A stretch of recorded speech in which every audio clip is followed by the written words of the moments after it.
Foundation, all those ones from Soroti, from Busia, from Kapchora, from Kibuku. Thank you for coming. And I know you're doing a great work. You being here is not by mistake. You are favored, you're loved. And please, note that if you're here, you should always speak for others that are outside there. So we should not just leave the things that we discuss here today. Excuse me, let me.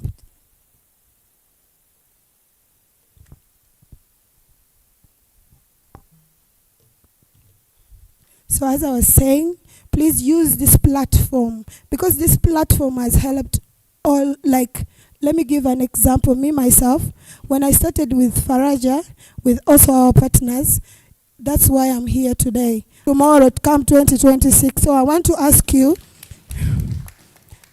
to give a round of applause to our partners, GIZ, Faraja Foundation, because without them, we would not be standing here. So I know some of you, it is your second time, and some of you are new. This thing is always there every year. And please pardon me, because my voice today is not very good. I know you're used to that sweet voice. Today I'm not that sweet person. So thank you so much. And I want to request that, please, let's keep maximum respect. This place is not ours. We are just visitors. And I know we are going into elections. Let's be disciplined. Let's elect leaders who are going to speak for us, leaders who are going to utter out issues that are affecting the Eastern region members. Don't be duped, because they are going to come here and speak out of things. Please don't look at the suit, look at the audibility of someone, and if you want a leader who is going to serve, things can always tell. So I want to thank you for coming. Once again, I remain your beautiful coordinator, as always. Please, if you're called upon next time, come around. Thank you so much. Still using this very juncture, we have our dear guest speakers, people who are experienced in this field of politics, of youth politics. So allow me invite Mr. Mwanja Samad from IUI to come and say something, and we continue. Mr. Samad, you're welcome.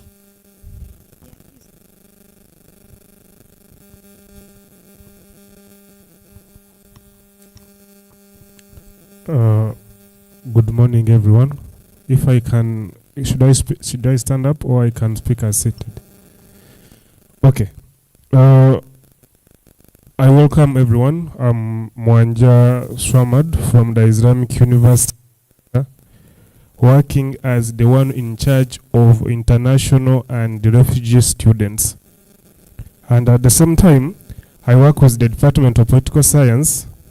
For me, my specialization is in international relations. I want to thank the organizers of the 8th Subnational Youth Parliament. I want to thank Faraja. I want to thank the German international organization, the GIZ, and then the Center for Policy Analysis and the Youth Sounding Board. I want to thank you all, and to bring us together. I don't know if I'm still a youth, but I look a youth. So I'm also a youth, because we can be things we wish to be. So I thank you all for all that time and engagement we have been having ever since. And I feel so proud and privileged that I'm a speaker here in this prestigious City Council meeting. And I want to acknowledge that this is my first time in the chambers of the Mbale City Council. Should it be a parliament or a chamber, right? I thank you also that I should come here and have something to say to the congregation. In the interest of time, I want also to welcome people from the other people that have people from Teso, Vukedea. I don't know if I can say it in Itesot, but I'm still traveling to Vukedea to learn that language. So I welcome you all.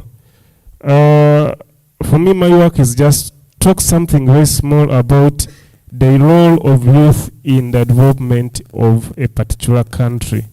For this case, the country is called our beloved Uganda, where we all. our nation. In the era of artificial intelligence, I liked when Madam, should it be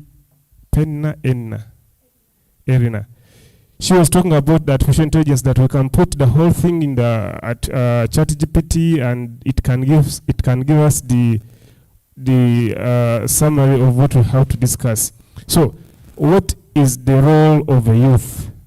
That is, I want to center my discussion about that question in the era of social media. Knowing that we have moved in the era where we call the postmodernism, where every person is an author to what they speak, to what they post, and to what they get themselves interested in. So in such era, we have to be so cautious of what we post and we take in as the absolute truth. Because we should get to know that in this era of postmodernism, everything we say is true, no matter what other authorities are going to talk. So we have another era of alternative truth. So as youth nation, it is just incumbent on us to accept that we have to be sensible in whichever we are going to post. Because I have a TikTok account, I have an X account, and I have few people who think that I speak sense. So if I say one time that the mayor, I will not use the name of the mayor, but if I'm the mayor of Mbale City and someone posts, I will know, I use my good example from Honorable Frank. Honorable Frank is the mayor. I know he's not going to get annoyed. He's the mayor, and I just post that he is dead, or he has been ambushed and is taken away by the police or whichever authority. People who follow my account will not have time to go and actually first verify the information, because in this era of social media and postmodernism, every person takes the person's information, the person they are following, as the official, even if the government of Uganda will come out and say that is wrong or fake information. So I want to empower my youth, because I'm 31 and I think I'm remaining with 4 years to complete the youth. So I want to empower my fellow youth that in this era of postmodernism, we have to be so careful of what we post. Making youth to be interested in politics, we have to know that we have to protect the Uganda we want our children to be in. We have to be sensible in whichever things we do. We have to enjoy the TikTok, the Facebook. Don't know if it is even good to talk about Facebook since it is abolished in Uganda. Still using Facebook. But it is not right for us to post things only. Because as we are posting, enjoying likes, we are burning our country. So I want to end by putting my voice to others who have been coming out to speak about things about social media. We have to be so careful. We want this Uganda beyond. I know we are, next month we are still going on with the youth elections, but I want also to beseech that we become so sensible. This is our life. We don't have a next life. Maybe Pastor can tell us if there is life after this life, because others are going to go to the hellfire. Unless when hellfire is also life. So because we are not so sure of what is going to happen when we die, please, let's be sensible. And then lastly, please, when we are voting, not for the speaker of this, to the elections 2026, there is no anything worthy your vote. We just want people to use their brain and then vote for people who are going to involve you in politics, development, and the social infrastructure development of the youth in the country. We are in the youth parliamentary elections. I know that we have moved now, we are soon reaching the national level. Please, if amongst us we are delegates from wherever we are coming from, please don't sell your vote. Please. I know they selected those who are with a lot of integrity. Please, out there and we campaign for politics in Uganda. I want you all to be ambassadors of good leadership, because we are all accountable to those who did not pay us to vote for them. If I give you money and you vote for me, you are not my boss, because I have to first gain what I put in before I start working for you. By the end of the day, it is 5 years and you have done nothing, and you can't ask, because I did an entrepreneurship. I gave in money and you voted for me. For God and my country, I love you all. I'm Mwanja Swamad from the Department of Political Science. The gates of the university, Islamic University in Uganda, is always open. You can come anytime. And my office is Essex. You can come and have a discussion about politics, about the government of Uganda. I thank you all.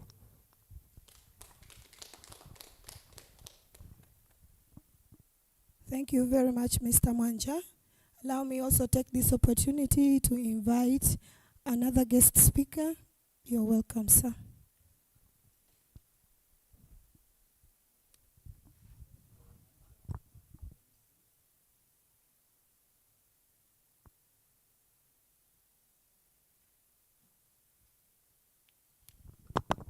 Madam MC, my name is Luemba Musa from the Islamic University in Uganda, Department of Political Science.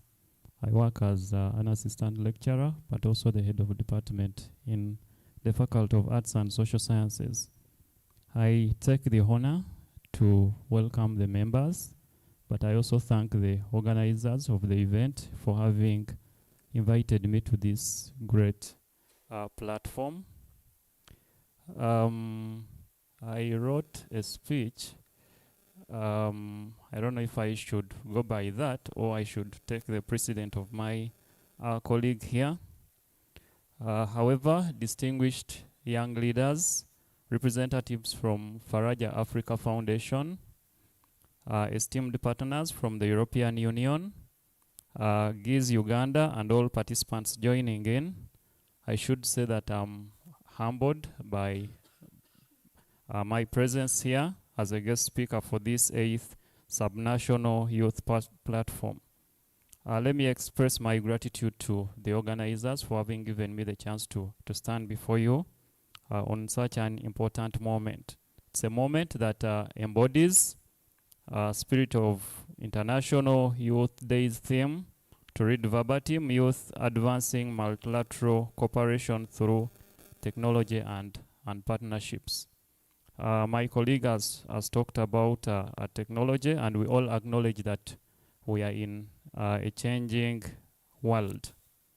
As political science scholar, I will quote from someone called Marcus Davey, that today we actually, and we all believe that it is a networked environment, and three processes that he cites in line of the discussion today: convergence, compression, and distanciation. So with that, we all believe that technology connects us in a way that our parents and our grandparents could not actually have imagined. Each one of us here has an account in whatever social media platform, and we surely believe and acknowledge that it is an important platform for communication, information, and the rest. Therefore, bringing leaders together from different areas across Uganda. We heard from the north and Teso region and the like. This becomes a space where we have our voices heard. We can never be late for this, and I think this becomes the right moment for us to meet and discuss. These debates are actually give us an opportunity to shape legislative priorities and propose concrete policy frameworks and mechanisms which we believe can be taken up at another level. And therefore, when we highlight our lived experiences about the challenges that we face in community, accessing education, we've read about Karamoja from UNICEF, 60% of the dropout rates. We've read about Busoga region from Nodipu, about the women in the districts in terms of early marriages and the rest. These platforms therefore become important because they help us to raise awareness about such inequalities that continue to persist within within our communities. When we engage in such discussions, the challenges that we face joining programs such as the Youth Livelihood Program, Skilling Uganda, entrepreneurship support, and local initiatives. We get an opportunity to talk about them, and we therefore use these platforms to reach out to the Parliament and other fora to empower and to champion economic inclusion in the country. This is the Uganda that we actually want as Ugandans and citizens of the country, and it is what will give us an opportunity to contribute meaningfully to a stronger and a more united nation. Through the leadership of the members who are here, through the partnerships that we force and that we forge with policymakers and legislators here and in absentia, we therefore use this to build a culture of accountability and transparency, as well as dialogue, where we can turn ideas into actions, where we can turn dreams into reality, and where we can advocate for successful implementation of development-related projects and programs. So this year's theme, advancing multilateral cooperation through technology and partnerships, it helps us to look at, explore issues of gender equity, explore issues of equity and security and beyond, and to also imagine how technology and other applications can be used actually as platforms for us to solve all sorts of patterns of discrimination, inequality, and the rest, but using an evidence-based kind of system. We all believe that technology, when guided by ethical leadership, it can be a great equalizer for all the members of the country. So as a call for action, today as we engage with colleagues and with each other, I therefore take the opportunity to urge ourselves, and me and you, that we raise voices for our policies that support women and girls, or the girl child, in each and every sector of this country. We all believe that there isn't any nation which can progress when half of the population is left behind.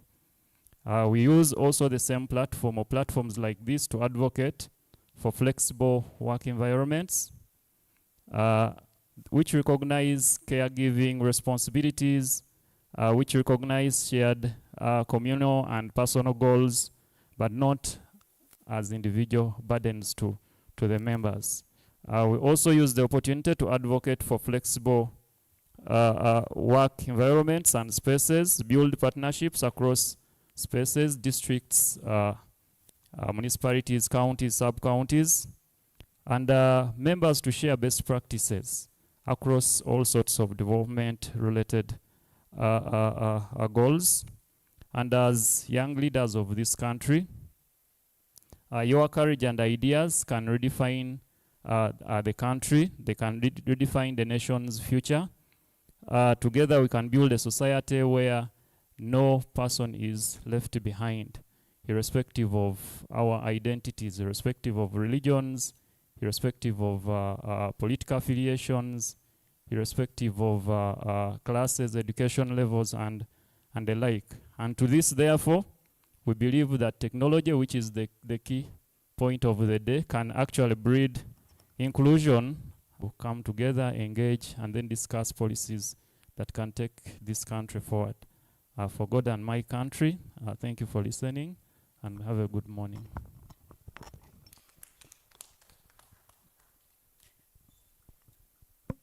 Thank you so much, Mr. Luemba, for those wonderful words. Allow me pass this to you, members. Dear honorables, there are some of you who go on the media platforms and start saying that this platform is only for the chosen ones. Please, members, you are aware that we are only given 40 slots and all districts are supposed to be represented. The previous year, some of you, not mention names, you went out and started writing some things that were not good. What are you doing seriously? These things are going to tarnish our name. Once we come here and we are trying to speak sense, then outside there they will start looking at us as some people who are just biased, that we bring our own people. Members, if you look at your neighbor, is that person even near your area? Do you even know that person? That's why we bring you close here to interact. We bring people from sorority. Please always learn to also interact with each other, okay? Because it will establish rapport. You may be seated near to a lawyer, a teacher, people of different fields. So always learn to interact. Don't speak out of propaganda because of hate. Okay, so always give others chance to say something good. Speak positively about yourself and other things. So allow me to take this opportunity to welcome the programs manager. Madam, you're welcome. The floor is yours. Thank you so much. Thank you very much, Halima. I'll be giving my opening remarks. Thereafter, we will have a representative from GIZ then we can officially open the session. I'm used to having a podium, but today I'll use my phone to speak. Hope we are all fine with that. So, once again, good morning, ladies and gentlemen. My name is Nawara Shalom Chantal, and I'm here to give my few remarks and maybe a word of encouragement. First of all, I'd like to sincerely thank all of you for attending the 8th Subnational Youth Parliament convened by Faraja Africa Foundation. The subnational parliaments, which began in 2018, have since become a flagship program. If you've been following all our platforms, you'll know that this is our 5th sitting. We have come from Bara, we went to Fort Poto, we went to Mukono, we went to Jinja, we are now in Bale. Over the years, this platform has nurtured, mentored, and propelled young people into leadership positions at national levels and regional levels.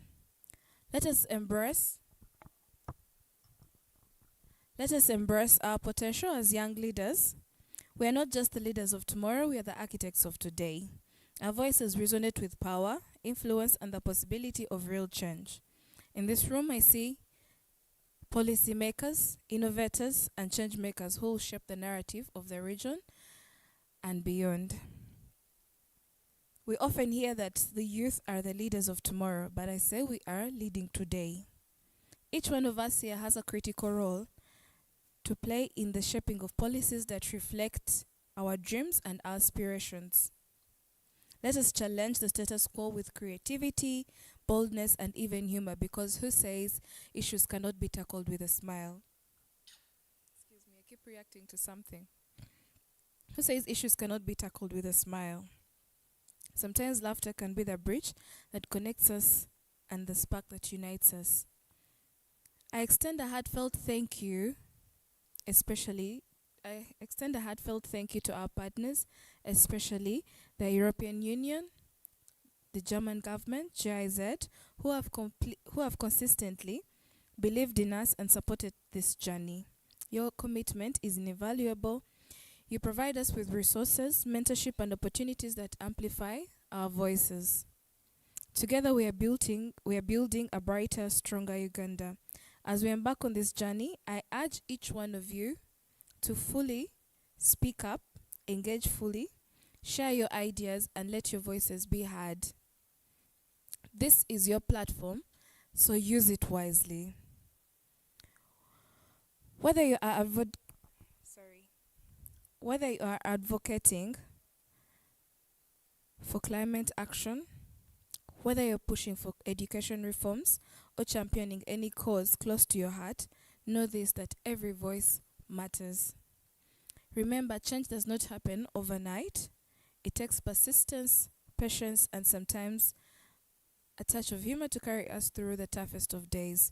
Even in adversity, there's always space for joy and there's always room for laughter. Let us be the light. With these few remarks, I'd like to wish you all the best of the deliberations and wish the House a very wonderful day. Thank you very much. At this point, I'd like to invite a representative from GIZ. You're welcome, Davina.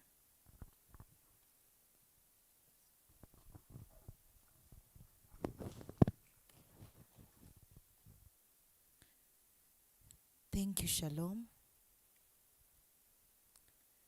Representatives of the district, representatives of Faraja Africa Foundation, representatives of civil society organizations present today, representatives of the youth, distinguished guests, all protocol observed.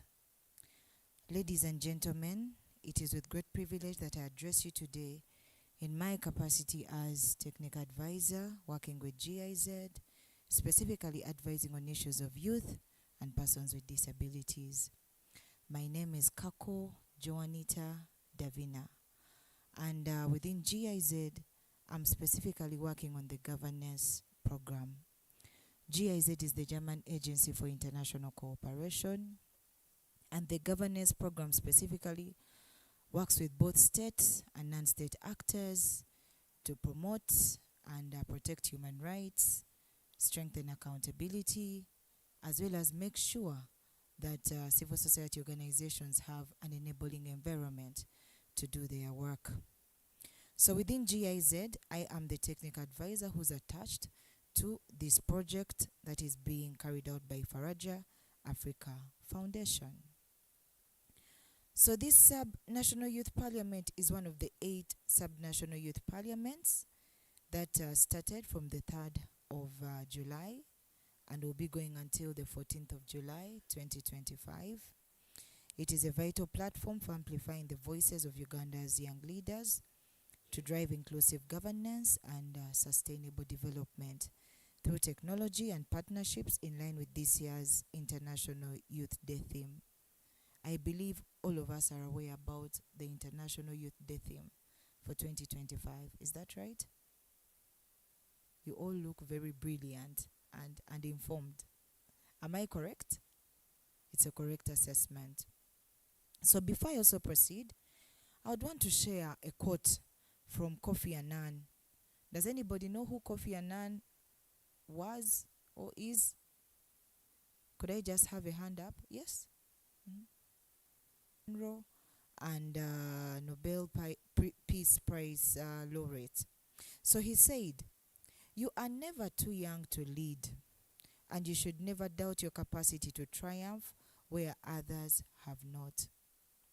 You are never too young to lead, and you should never doubt your capacity to triumph where others have not. I would also want to tell you about Article 1 of the Universal Declaration of Human Rights. Have we all heard about the Universal Declaration of Human Rights? Has anybody heard about it? Just put up your hand. Yes? Wow. Amazing honorables once again. So Article 1 says that all human beings are born free and equal in dignity and in rights. So that means that all of us, as long as you are a human being, you are deserving. You are deserving to be in this place.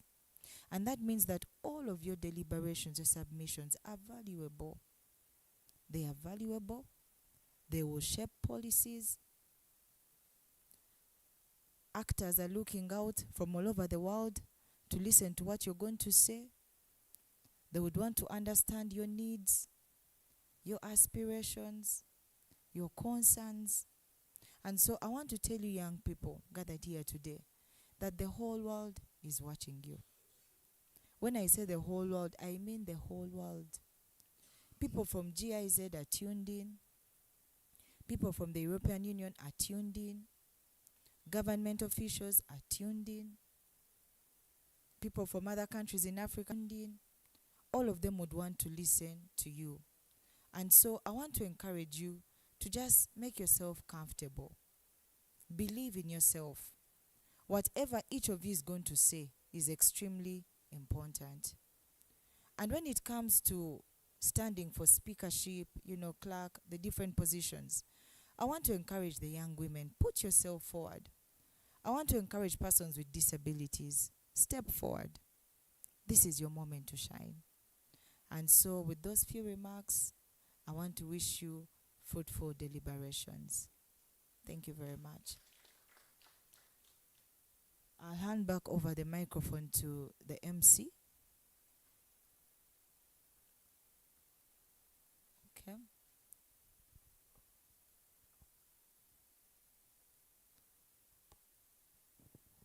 Thank you, Shalom.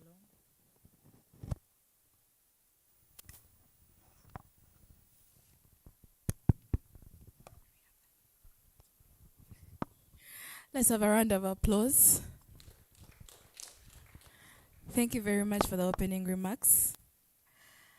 Okay, so the next session, I think I'll have our Honorable Speaker to join me so that we can conduct this next step.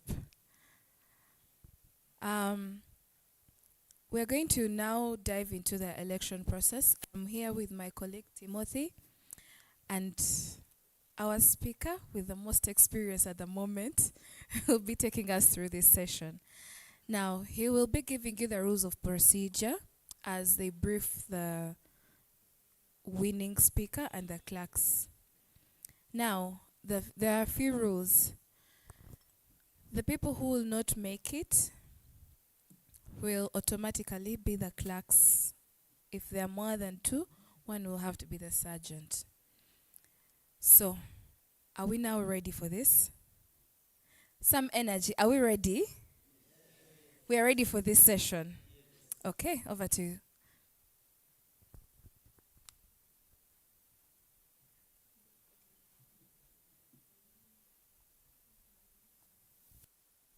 Okay, thank you so much. It's an honor to be here and before all of you honorable members. The term is coming to an end. Okay, so we are going to start with the nominations. Basically, we are going to have those that are interested, you better have nominators and seconders. Basically, 2 seconders, 1 nominator. So we are beginning the process. Anyone interested? Nominations are open to begin.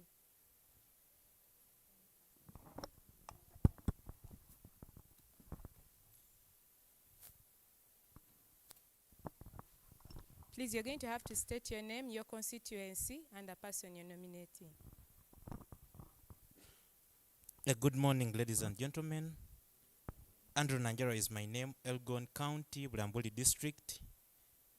I stand in to nominate my brother, Mumeya Yassin, for the post of Speaker of the Regional Youth Parliament of the 6th sitting. Why nominate, support, and vote for Mumeya Yassin? I have worked so closely with Yassin in the youth politics of this region. As I speak, I'm a youth leader of Gisu sub-region. He is a former or outgoing General Secretary of Mbale City Youth Council and is aspiring as the male youth councillor, Industrial City Division. I work with him at the office of the National Chairman, that's ONC. And last week on Sunday, we had a drive, an empowerment drive in my constituency, Bulambuli, where we gave out equipments, empowerment equipments to over 600 youth in my district. I believe voting for him, we shall not regret. He's a reliable leader, result-oriented, and a servant leader. I beg to submit. Thank you very much. Thank you so much for the nomination. Let's have the candidate himself to accept nomination before we second. Who is the candidate?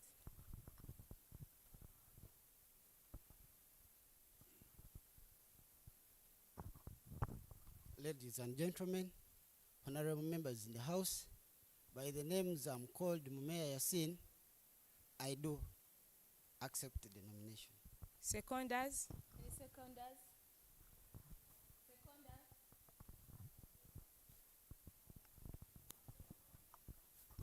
Thank you so much. My name is Waya Robert. Come from Namisindwa. I second Mayor Yasin for speakership. Thank you so much. Second seconder?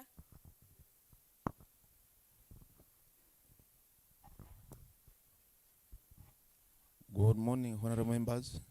My name's Waliamboga Isaac from Bale City in the South State Division. I second Mayor Yasin. Thank you so much. Any more candidates? Yes. Yes, thank you. By names, I'm called Navende Fazali Hussein, a former contestant in Northern State Division East. I'm here to nominate Mr. Franka Semugenze as our Speaker of the next Parliament, Eastern Uganda. Why I'm to nominate Franka? First of all, is a colleague whom I've been with. He's a hardworking man in various capacities. He can lobby, he can make proposals. He has been working in different sections across the region. To me, if with my colleagues who are here, if we can support him, I think he could be one of the good speakers for the next parliament we are going in. Thank you. Thank you so much. A candidate to accept nominations. Good morning, honorables. It's a honor to be here. I do accept. Thank you. You do accept. Please confirm the nomination. Yes, I do confirm the nomination. Thank you. Okay, thank you so much. Seconders. Yes, we'll have. Good morning, ladies and gentlemen. My name is Ayub Chirinya from Bali City. I second the nomination of Mr. Frank Semugenze as the Speaker. Second seconder.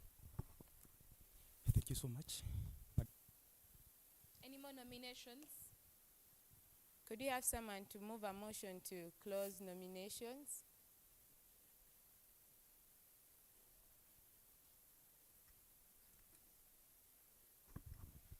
Thank you. Ayub Chirinya is my name once again. I move a motion that nominations be closed. Any seconder?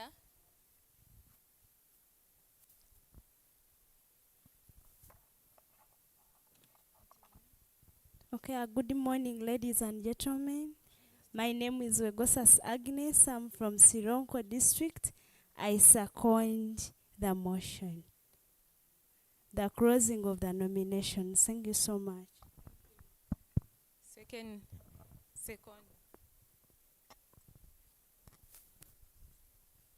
Good morning, ladies and gentlemen.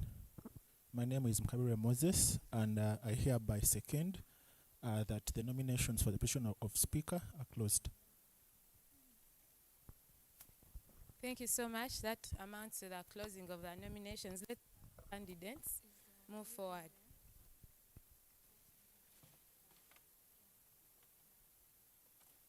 Two candidates have been nominated to run for the position of speakership, Mr. Frank and Mr. Yasin.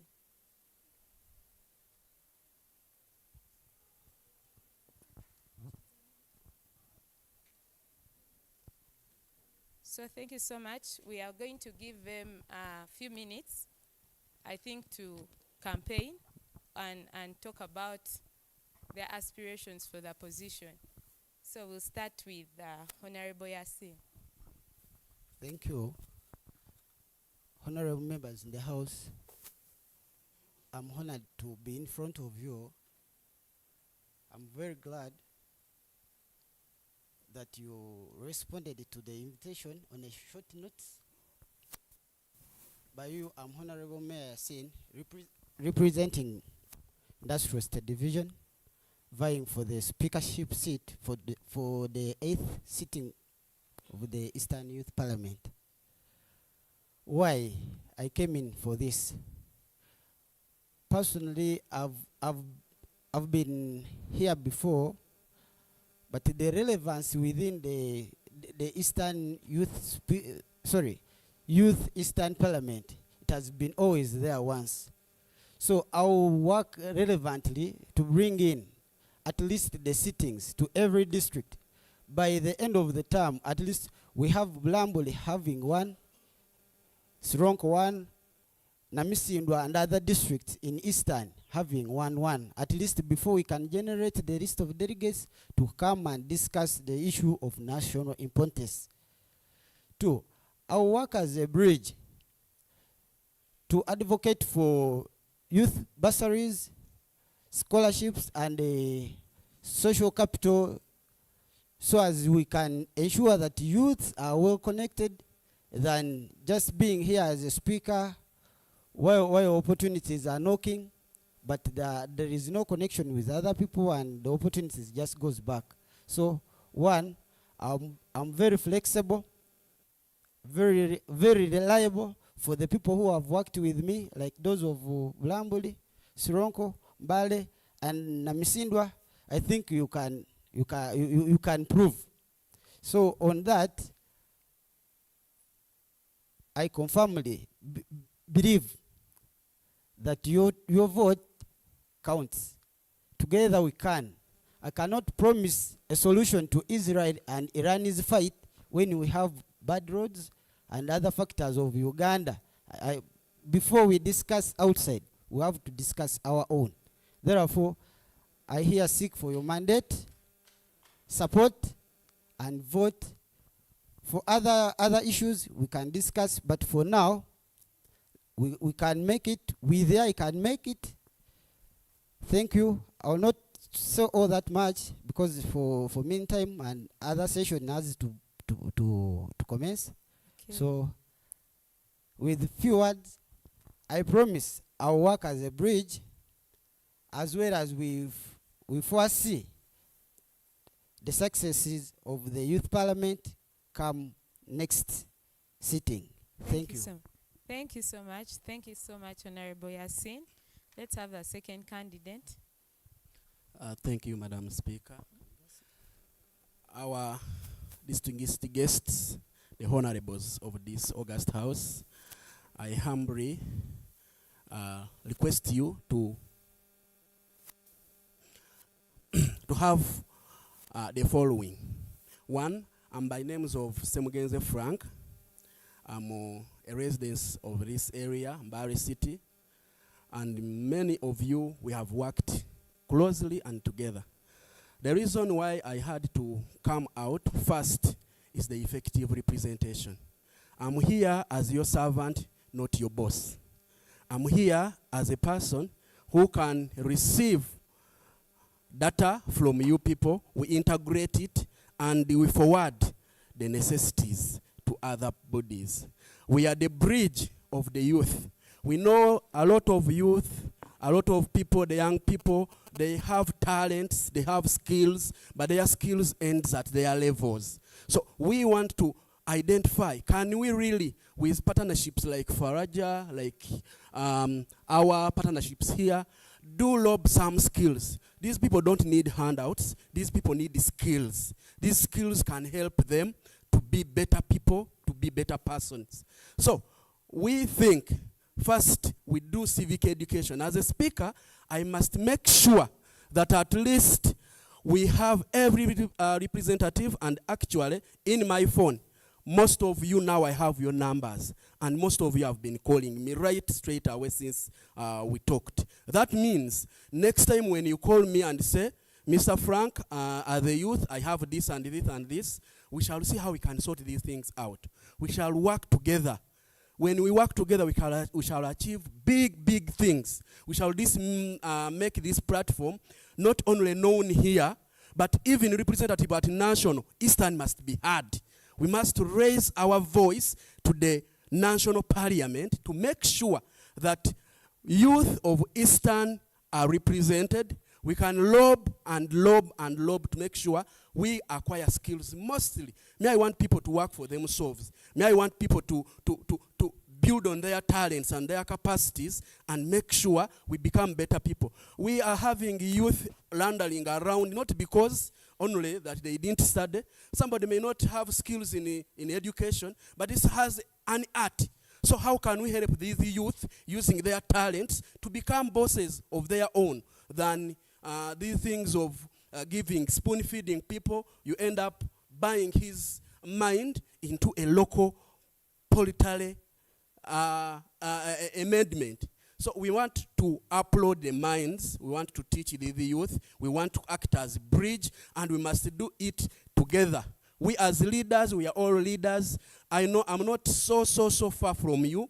We can share those values, we can share those innovative ideas, and we send them far away, and we rob back home here. So that's why I wanted to bridge that gap, really to be one of the people leading and championing youth in the whole region, in the whole country, and if not, the whole Africa. Thank you so much.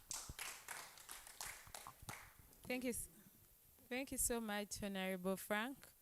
I think you people have gotten the opportunity to listen to their wonderful manifestos, and you have aspirations for the kind of parliament that we really want to. I think we are going to move into the voting session. But before we move to the voting session, we are going to have to count the members who are in the house. It's going to be a ballot vote. So quickly, we are going to allocate numbers to know how many people we do have in the house. Starting from there, give yourself a number starting from 1. Just be louder, louder. We are youth.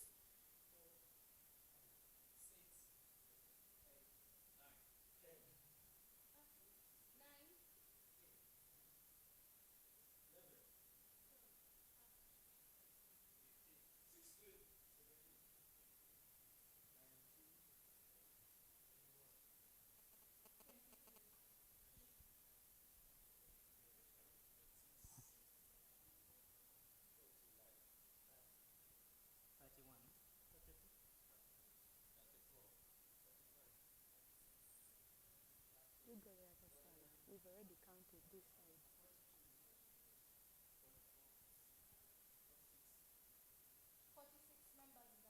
We have one person who has just entered.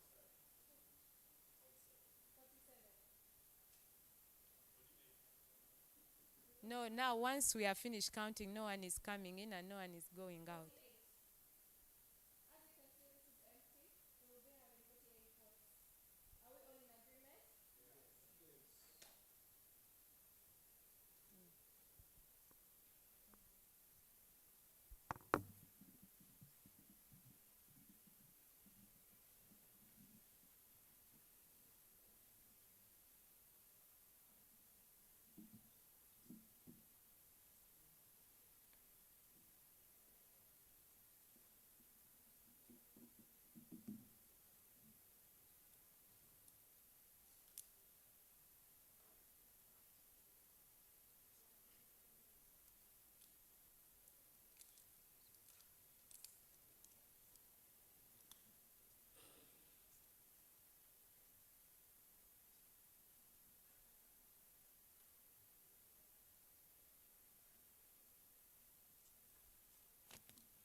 And I remember, but are we ready? Are we ready? So I can collect? We are ready?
We call the nominators to come and be the witnesses, the agents. Nominators.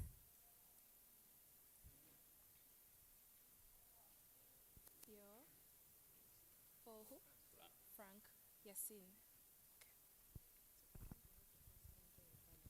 No, we'll count them. We will definitely know.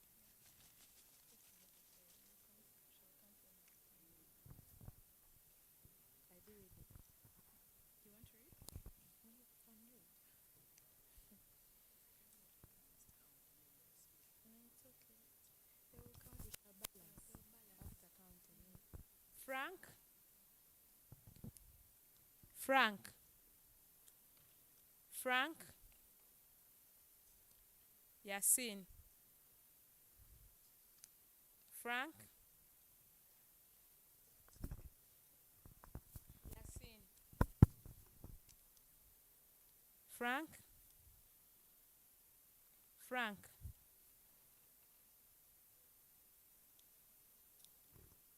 Frank. Do I? I can't even be loud. Yasin. Yasin. Frank.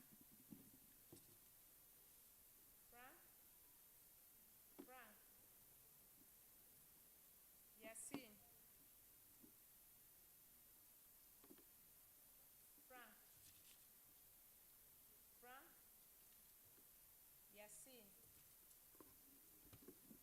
Yasin. Yasin. Yasin. Yasin. Frank. Yasin. Frank. Sorry. Frank.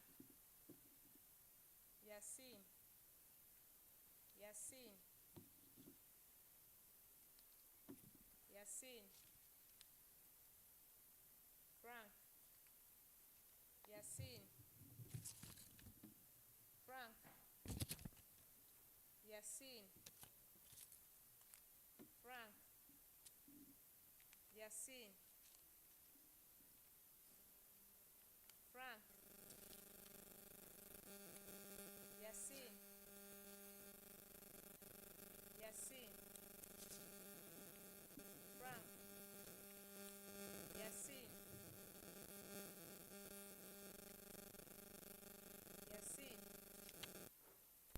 Frank. Frank. Frank. Yasin. Yasin. Frank.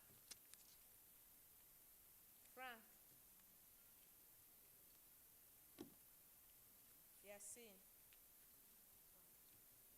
So now, let's count. Would you like to count?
So I think if we tally it, it tallies out to the total number of votes.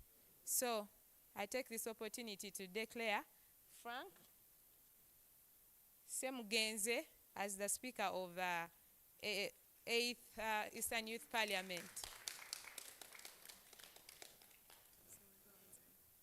So going out for preparations for the next session. And yes, yeah. Yeah, so Yasin will become the clerk of the 8th. That's the beauty about Faraja.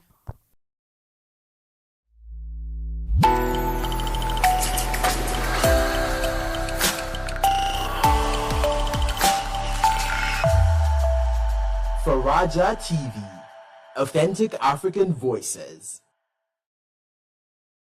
Whenever issues of young people are not spoken out by young people themselves, they don't necessarily get audience.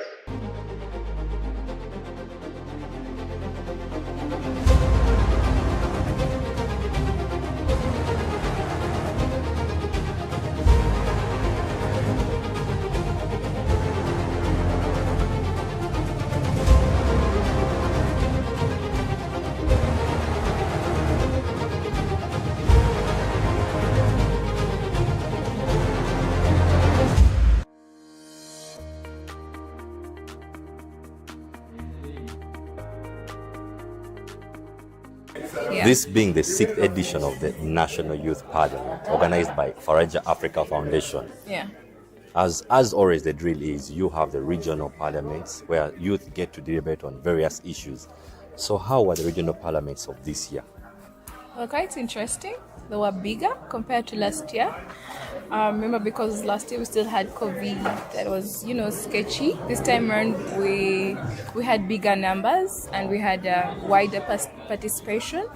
This year's Central Regional Youth Parliament has been an interesting one, where I've had young people come together and deliberate on issues that are actually pressing us.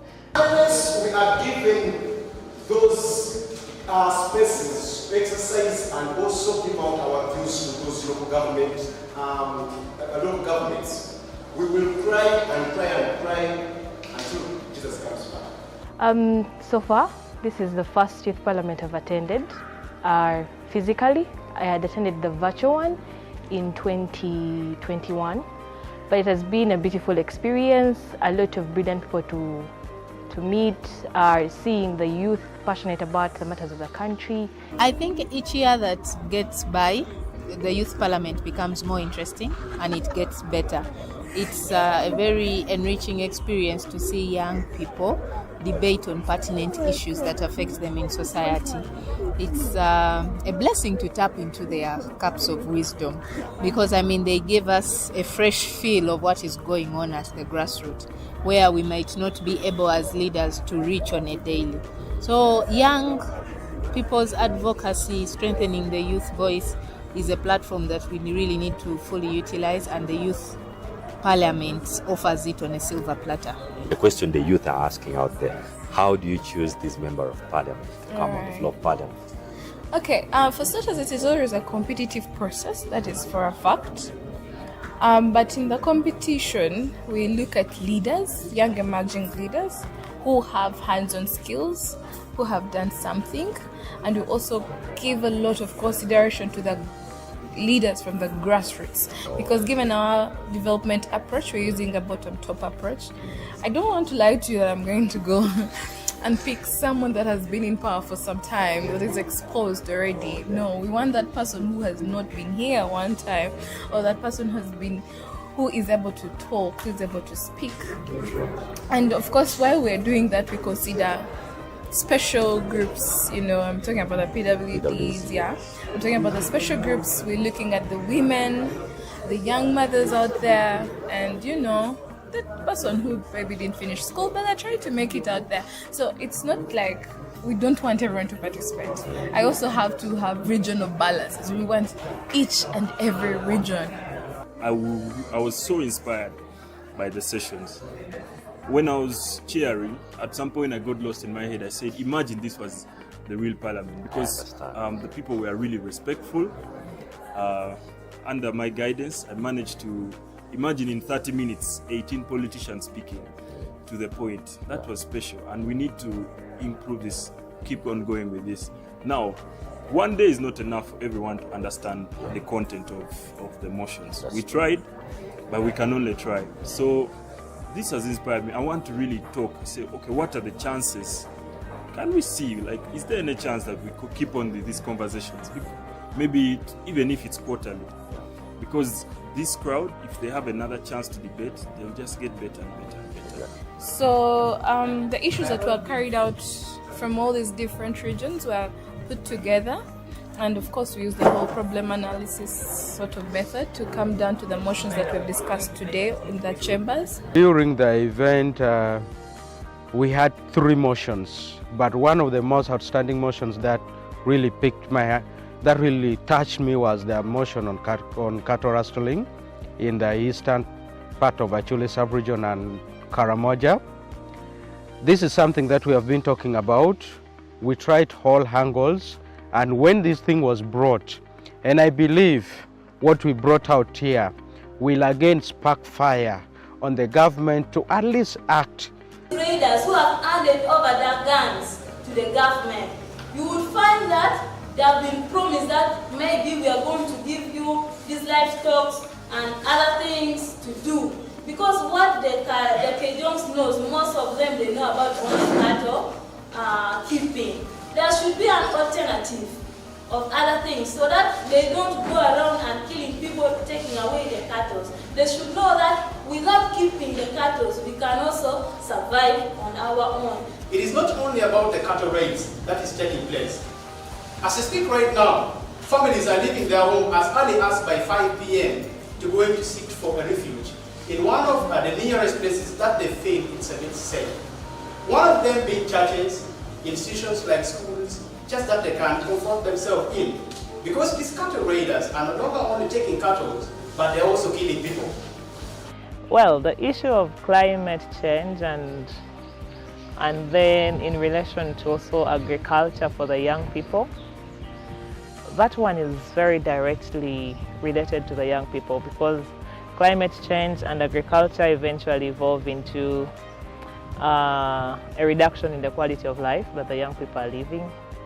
And if young people cannot live a certain quality of life where they can have their basic needs and all that, it can set grounds for other challenges to rise, especially community-based challenges. We've had a discussion around land, and this has been a very big challenge where we have people have been losing their land grabbers. We've had people owning miles and miles of land in this place because of the different bureaucracies that rotate around land, lease, non-lease, but we've actually come to discuss this as young people because in the long run we are all affected. These are areas of settlement, these are areas of habitats where the young people are living and actually trying to earn a living. Having agriculture as our background, the young people here are actually doing a lot of agriculture on this land. Others are rearing cows and others are planting crops.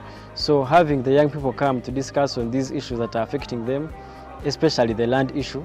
The land is rotating around economically, socially, and in all ways the land is important to the young people and it is a resource to us. Then for service delivery, it was mostly on medical interns and boosting the education of the country. And then for National Youth Council, we were of the view that we as youth, the budget should be boosted since we see that in this financial year, it was decreased from 4 billion to 800 million. So many issues within the health sector. I would point out that the government should really invest in the preventive measures, especially when it comes to cancer. Cancer has been a very big problem for the country. Looking at the women who have the breast cancer being the highest in the country. So if we have preventive measures, we will not lose a lot of money having to borrow from World Bank and all these other countries.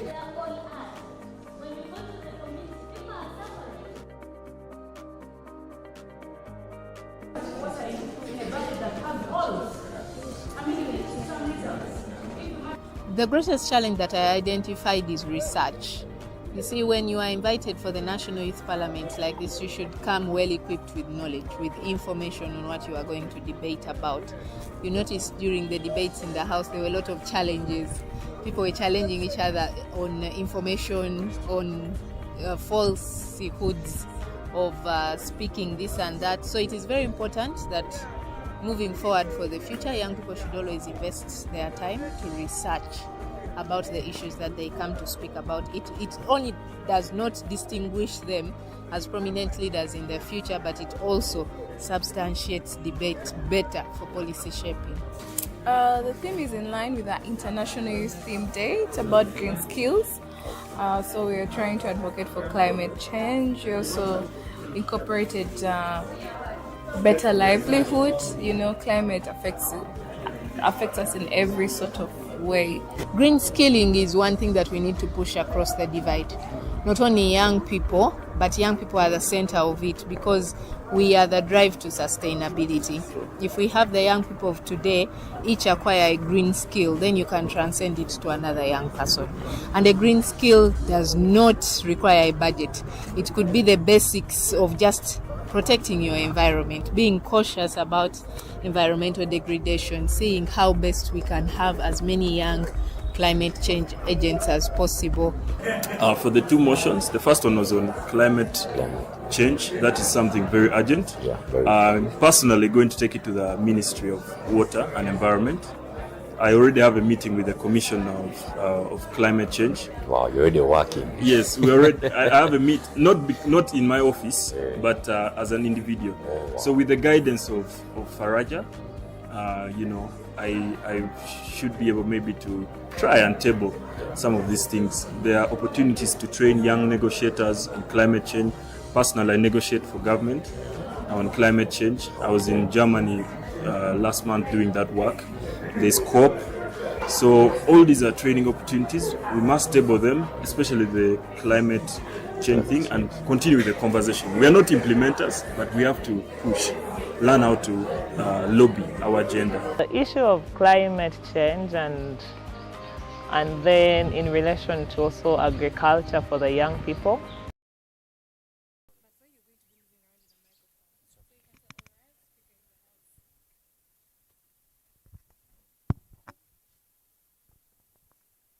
All right, the speaker is in the house now, so I beg honorable members to be prepared. Thank you.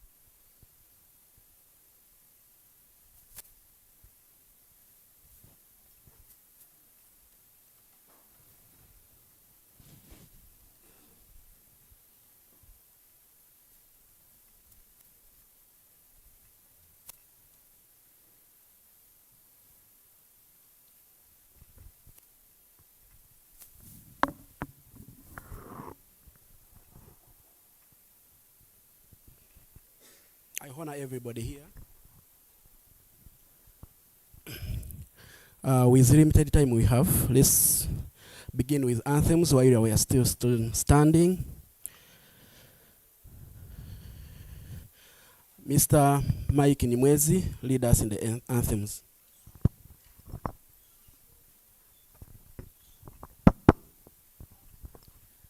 Okay, we're going to do one stanza of the national anthem.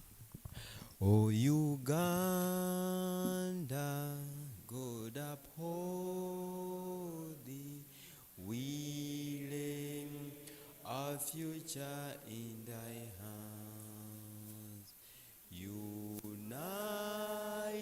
free for liberty, together we always stand.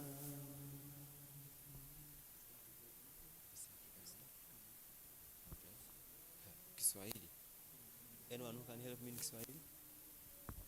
Anyone that can lead us in East African anthem?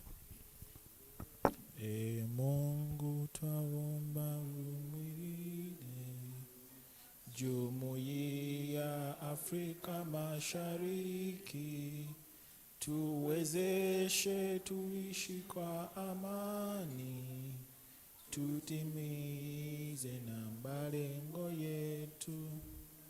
Jumuiya yetu sote tulilinde, tuwajibike tuimarike, umoja wetu liuza yetu, idumu jumuiya yetu. Thank you so much. Give the microphone to Fazari for a prayer.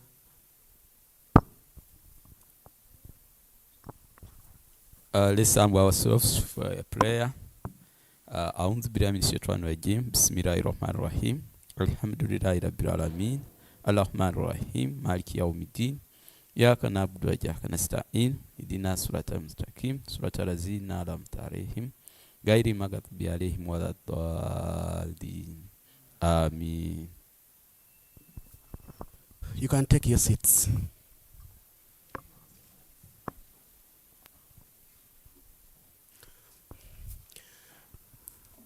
First and foremost, I want to congratulate myself and the entire team for putting me in this chair and make me your servant. Thank you so much. First and foremost, I want you to think that you are in this August House, you are in the Parliament of Uganda. Now, feel at home. Make sure you participate equally. We are going to have an inclusive parliament, an inclusive discussion. Ladies, please make sure you do your submission without any interference. People who are gifted differently, please don't think made for others. No, you also have one way or the other. You can support this nation with your views. Now, first and foremost, we have left the issues of elections and are now together. And let's move as youth from the eastern Uganda.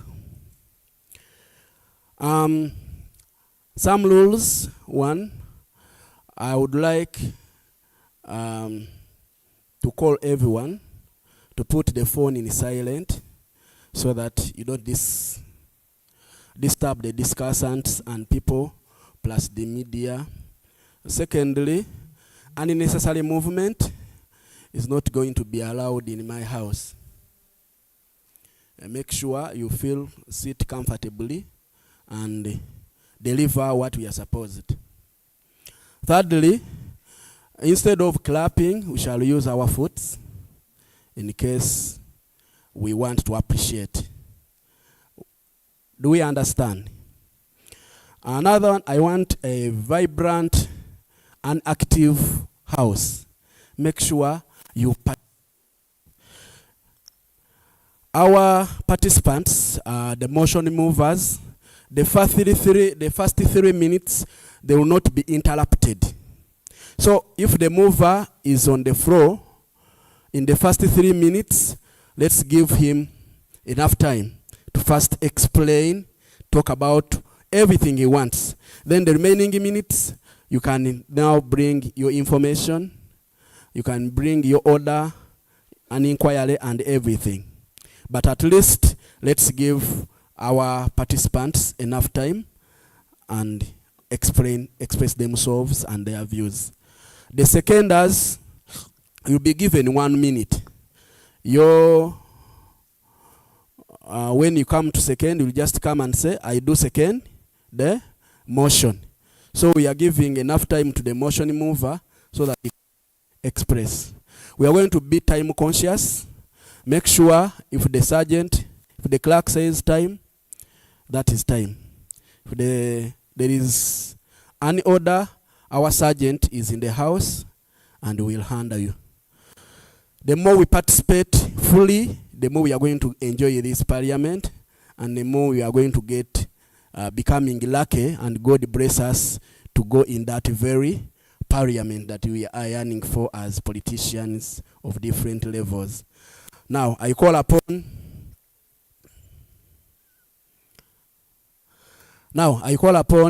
honorables. First, We'd like to appreciate our funders of this, the Faraja. Let's have applause for them. They are really doing a wonderful work to make sure we, the youth, get participative in every affairs of our nation.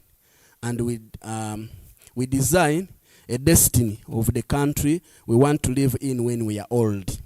We thank you for so much, the German government and all other partners. Please, we have enough and enough to thank you. Thank you so much. We have to thank the coordinators, Honorable Harima. Let's give her applause. If she wasn't an able leader, we wouldn't have make it here. Thank you so much. In my remarks, I want to congratulate and salute the outgoing speaker, Speaker Vicky. You have really done a good job. Thank you so much. The shoes we are trying to enter, they are big because she has done wonders. Let's work together to fit in her shoes. Thank you so much for the service to our youth in Eastern. We want to thank other people, distinguished guests that are here, our speakers, guest speakers. We thank you so much, and they also deserve applause. Now from there, I would like to have a moment of photos with our partners and our guests. Then we shall also have photos with all the delegates outside. Then we come back for the business. Thank you. So we can move out.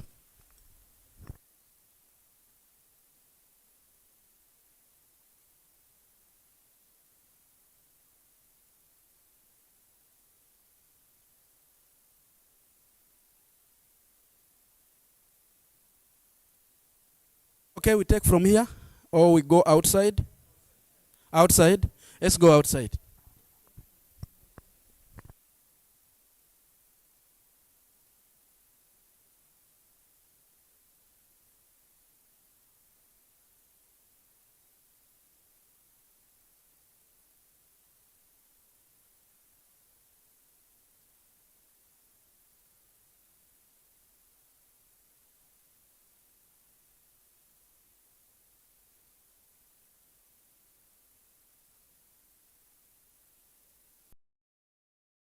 Themselves. They don't necessarily get audience.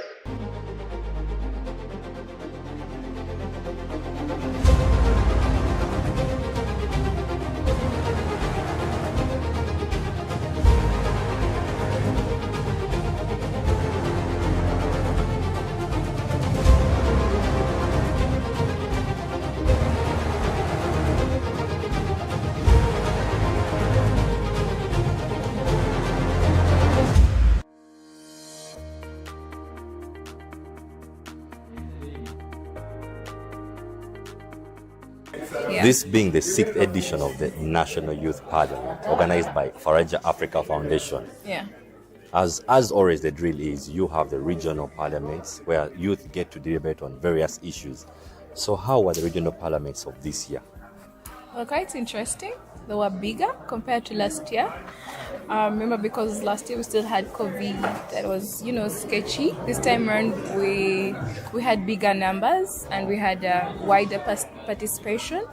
This year's Central Regional Youth Parliament has been an interesting one, where I've had young people come together and deliberate on issues that are actually pressing us.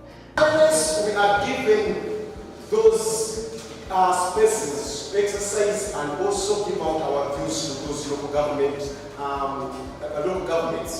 We will cry and cry and cry until Jesus comes back. So far, this is the first youth parliament I've attended.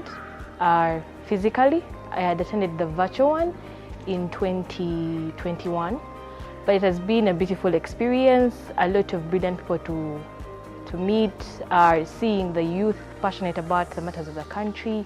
I think each year that gets by, the youth parliament becomes more interesting and it gets better. It's a very enriching experience to see young people debate on pertinent issues that affect them in society. It's a blessing to tap into their cups of wisdom because, they give us a fresh feel of what is going on at the grassroots, where we might not be able as leaders to reach on a daily. So young people's advocacy, strengthening the youth voice, is a platform that we really need to fully utilize, and the youth parliament offers it on a silver platter. The question the youth are asking out there, how do you choose this member of parliament to come on the floor of parliament? Okay, for starters, it is always a competitive process, that is for a fact. But in the competition, we look at leaders, young emerging leaders, who have hands-on skills, who have done something, and we also give a lot of consideration to the leaders from the grassroots, because given our development approach, we're using a bottom-top approach. I don't want to lie to you that I'm going to go and pick someone that has been in power for some time, that is exposed already. No, we want that person who has not been here one time, or that person who is able to talk, who is able to speak. And of course, while we're doing that, we consider special groups, I'm talking about the PWDs, yeah. I'm talking about the special groups. We're looking at the women, the young mothers out there, and the person who maybe didn't finish school, but I tried to make it out there. So it's not like we don't want everyone to participate. I also have to have regional balances. We want each and every region. I was so inspired by the sessions. When I was cheering, at some point I got lost in my head. I said, imagine this was the real parliament, because the people were really respectful. Under my guidance, I managed to imagine in 30 minutes, 18 politicians speaking to the point. That was special, and we need to improve this, keep on going with this. Now, one day is not enough for everyone to understand the content of the motions. We tried, but we can only try. So this has inspired me. I want to really talk, say, okay, what are the chances? Can we see, is there any chance that we could keep on these conversations? Maybe even if it's quarterly. Because this crowd, if they have another chance to debate, they'll just get better and better and better. So the issues that were carried out from all these different regions were put together. And of course, we use the whole problem analysis sort of method to come down to the motions that we've discussed today in the chambers. During the event, we had 3 motions, but one of the most outstanding motions that really that really touched me was the motion on cattle rustling in the eastern part of Achule sub-region and Karamoja. This is something that we have been talking about. We tried all angles. And when this thing was brought, and I believe what we brought out here will again spark fire on the government to at least act. Traders who have handed over their guns to the government, you would find that they have been promised that maybe we are going to give you these livestock and other things to do. Because what the Cajuns knows, most of them, they know about only cattle keeping. There should be an alternative of other things so that they don't go around and killing people, taking away their cattle. They should know that without keeping the cattle, we can also survive on our own. It is not only about the cattle raids that is taking place.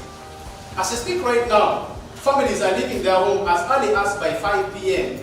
to go to seek for a refuge in one of the nearest places that they feel it's a bit safe.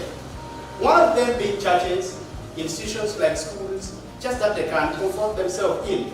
Because these cattle raiders are no longer only taking cattle, but they're also killing people.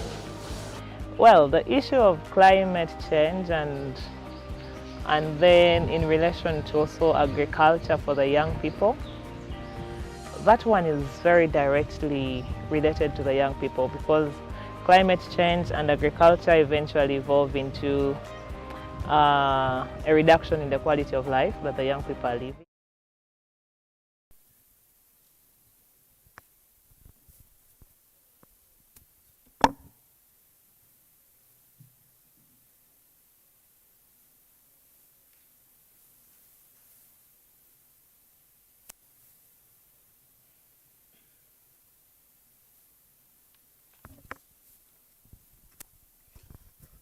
Welcome back from photo session. If we move like that, then we are going to be very articulate. Before we sit, I would like people who are up, please come and occupy the first seat. Please come and sit in front. First occupy the front seats first. Then we can sit as you people occupy the front seats.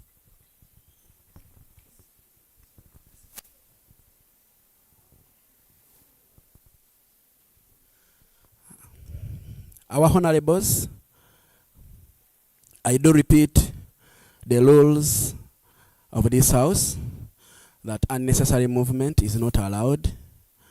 Phone calls, your phones should be silent. For purposes of media and documentary, we want, when you come to speak, you introduce yourself and the district you are coming from. All of us here, we are supposed to participate. All of us here, we have to say something.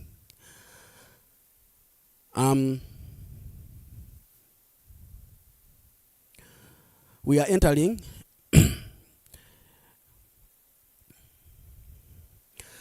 the parliamentary debate right now.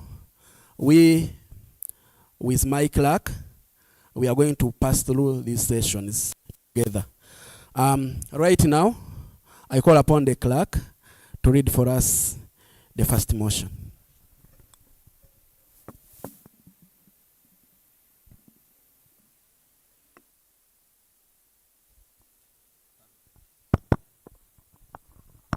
Thank you. Thank you, Mr. Speaker.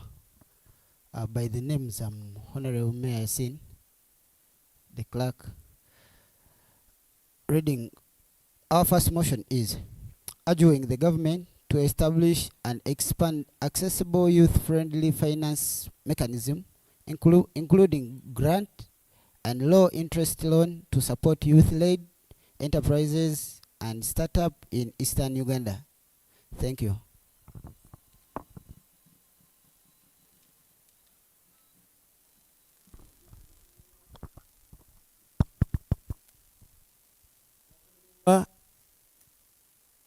Take the floor, be articulate, audibility is, and speak with facts.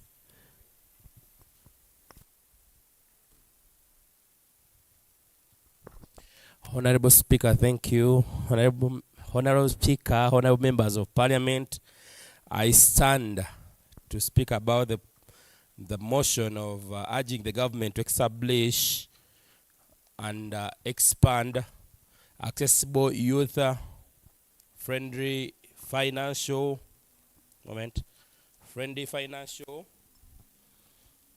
finance mechanism, including grants and low interest loan to support youth-led enterprises and setups in East Africa.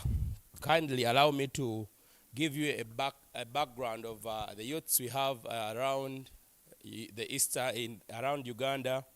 Uganda, the population that is at 25. Speaker microphone. 25 years is about 77%. That is roughly 7,310,386 youths in Uganda. Now when you're talking about Eastern, we are talking approximately about 12%, that is around 880 youths in the Eastern Uganda. So before I say anything, let's see at some government programs that support youth-led enterprises. We have one that is called Youth Livelihood Programs. This helps the youth to finance their businesses. We have Uganda Youth Development Program. It also helps to fund the youths. We have the Ministry of Finance, Planning and Economic Development. This also helps to provide financial support. We have Parliament Forum for the youths. This advocates for the youths. We have Uganda Industrial Research. It helps in research and acknowledging and helping the youths in making research about their things. But the problems the youths are facing to access these services is one, there is limited awareness. Most of the people don't know about these programs the government brings on board. They don't know whether they exist. They don't know whether where should they find. Actually, they are in a blackout. They don't know whether these things are there or not. We have criteria. The criteria to get these services is so long that you can apply and you finish even 5 years without getting what the government has given you. We have corruption. Corruption, that means you have to pay for the service that you are to get. We have a bureaucratic process. Some people don't have qualifications of these programs, that you have to have this qualification, this, you have to do that. They don't have that.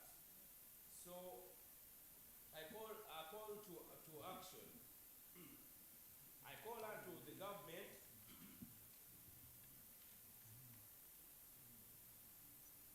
I call out to the government to simplify the application process of these programs that they have put in place, and also to increase the awareness. You can put the program, but people to access need to be informed.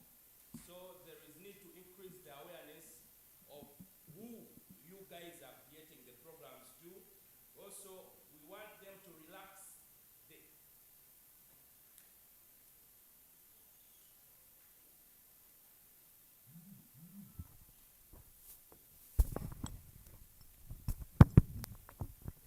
relax the eligibility of the criterias, that you don't need to do that so many things that you may get the program. I want to call out to the government to implement anti-corruption measures, that if at all that you found out that you're doing corruption in the program of the government, there is some measures you are going to take. Also, to provide mentorship and training. You might come up with programs like Imyoga, programs like PDM. You will give people money, and they don't know what the money is for. Like right now in my village, this money is our money to eat. So I would call on to the government to provide mentorship and training before giving out these other funds to the people. I also want them to establish the feedback mechanism, that after bringing up the program, you have to follow up and know what is on the ground, what are other people, how are they benefiting in this very program, and what is the way forward to improve on this program. I also want the government to monitor and evaluate. It is very necessary, if at all you put up a program, that you may monitor it to know whether it is working or not working, instead of just putting up a program and letting it just like that. Therefore, I conclude saying, I urge the government to establish and expand accessible and youth-friendly financial mechanism, including grants and low loan interests, aiming at the youth-led in East Africa. Thank you. They have reminded me, my name is Bui Mike Samuel. I'm from Bududa. Thank you. Before you leave the floor, there is an arm there. Please. Yeah. Yes. Give the mic. What did you say? Had he finished to move or? Are you done, Mr. Speaker? So,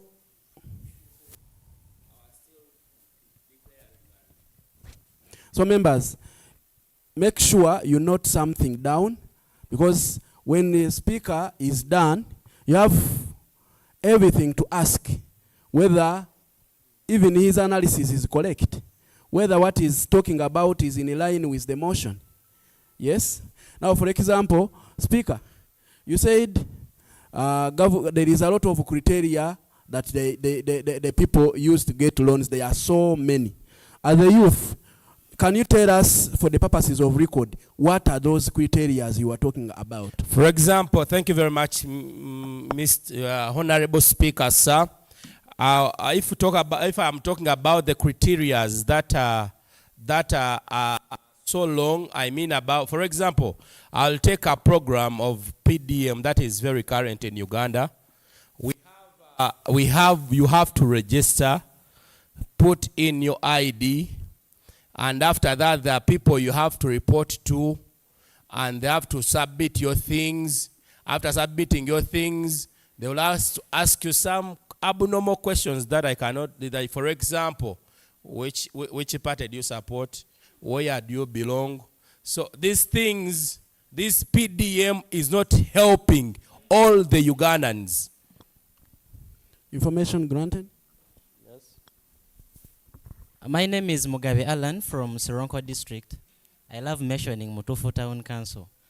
I would like to assure through the Right Honorable Speaker, I would like to assure the discussant that PDM is non-partisan, it is a national program, and they do not ask you questions like which political party do you support. Thank you very much. Okay. To some of the people, like for example in Mutufu, where you can find one party there, for example, we shall say it, but then in Mbale town, city, for example, if I've moved around Mbale town, I've moved in Bududa, the problem we are having right now is the chairperson will ask you, this, if you need evidence, I can give you, Honorable Speaker, that the chairperson will ask you whether you are of NRM or NUP or something. So in conclusion, I would request the government to follow up this program very keenly, because this program is meant for every Ugandan. Thank you very much. Any other? I submit. There was an information. I want him to exhaust. Let her give him the mic and see. Thank you so much, Mr. Speaker. My name is I'm called Sam Bulombi. I'm a former youth chairman of Mbale State Council where we are seated here. The information I wanted to give to our brother is that the issue, like my brother reiterated, the issue of political parties in these government programs is out of the equation. I will give an example here because talking about political parties being left out in these programs, I know of a brother here who is a member of the National Unity Platform, who is a chairman of an Yoga Sacco for purposes of his political safety. I will not mention, but I wanted to disagree with that narrative of saying political parties have been sidelined on account of being in opposition. Thank you, Mr. Speaker. Okay. As I'd said earlier, Mr. Speaker, sir, Honorable Speaker, sir, I have the evidence to show that there are partisan programs that they ask. For example, are you of NRM, are you of NUP? I am not saying that it is only for NRM or NUP. I am saying. Finish, Speaker. What I'm trying to say is.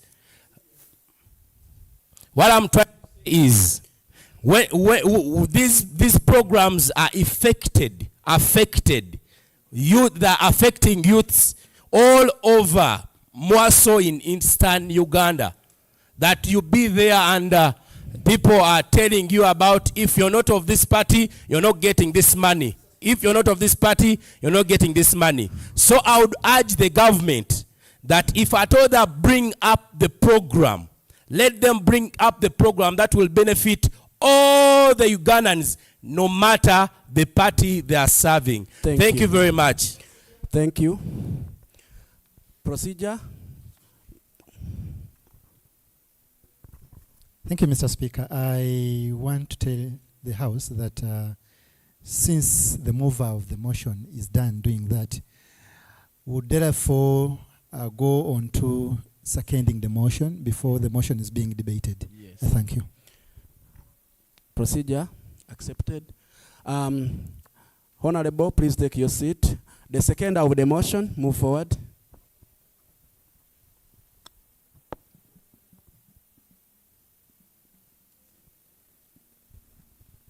I thank you so much, the Honorable Zee and the Speaker.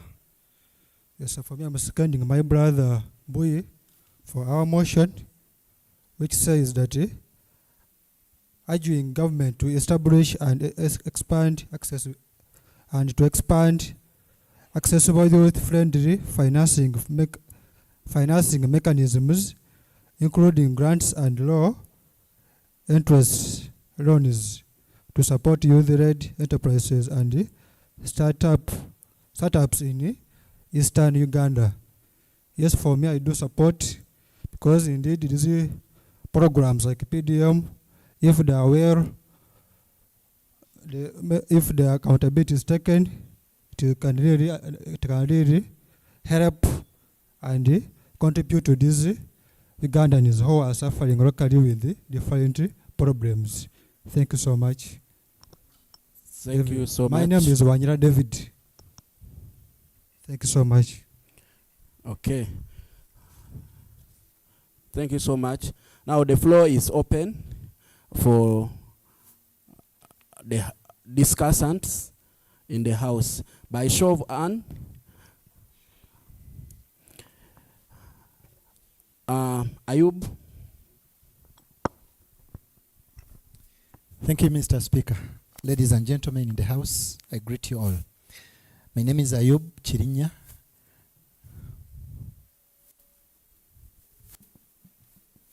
Yeah, I was saying my name is Ayub Chirinya from Bali City here. And coming to the motion, urging government to establish and expand accessible youth-friendly financing mechanisms, including grants and low-interest loans to support youth-led enterprises in startups in Eastern Uganda. I want to agree with the motion on one or two issues. First and foremost is the channel the government disburses the funds to the young people. The mover of the motion talked about the bureaucracy that is involved in giving out these funds. If you look at the youth livelihood, the PDA, and so many others, you will not have a criteria, a right channel through which this money can be taken or be given to the young people. Why? Because of the bureaucracy that is involved. The people that are giving out the money itself, they seem not to understand the problems that the young people go through. They seem not to understand the challenges, the theme youth itself. And therefore, someone will apply money, be given, apply for 20 million or 5 million or so. Someone that is in charge of giving out this money, the CDO in particular, I think these are the people that directly deal with these funds. And then others, the persons, give you 10 million, you'll give us a kickback of 3 million. And at the end of the day, someone is supposed, for example, to repay 10 million, but you are given 7 million. And you're going into a business where, one, they never came to educate you. Even when they educate you, they give you 1 or 2 weeks to tell you that you're going to, you're going into a business of motorcycles. Yes, come, we educate you how to drive, to do a business of motorcycles. In 1 session, and you're done. Ladies and gentlemen, where on earth can you really be trained on a particular business in 1 day and you're good to go? Therefore, we urge this government that before you give the money to the young people. 1 minute. Thank you. Before you give the money to the young people, if you're to give me money next year, begin this year, take us through the procedures. Prepare us before this money goes to the young people. And then finally, ladies and gentlemen, I want us to look behind and give us any success story of all these programs that government has put up. Look at how many young people within the Eastern region have benefited from these finances. And then someone tells you, I am a billionaire because I was given a youth livelihood fund of 20 million. Is there any? And therefore I want to say, this is a sham. The programs that government is putting up, we do not want young people to be given handouts. There are things that the government should do for the young people. Even when you don't give me cash, I am able to establish myself in 2 or 3 years. I am a billionaire or a millionaire. Thank you, Mr. Speaker. So in your conclusion, Mr. Speaker, are you opposing the motion or you are proposing it in your summary? We are saying, whereas government is supposed to put up all of these mechanisms of giving people the money, we are saying they are not enough. A peanut or a token or a handout that government is giving is not enough to put young people out of the poverty, out of the unemployment, the high employment levels that we have in this country. There are too many, of course, too high. Therefore, yes, let those programs be there, but let other things come along with them. Okay. Thank you for your submission. I want a lady for gender balance.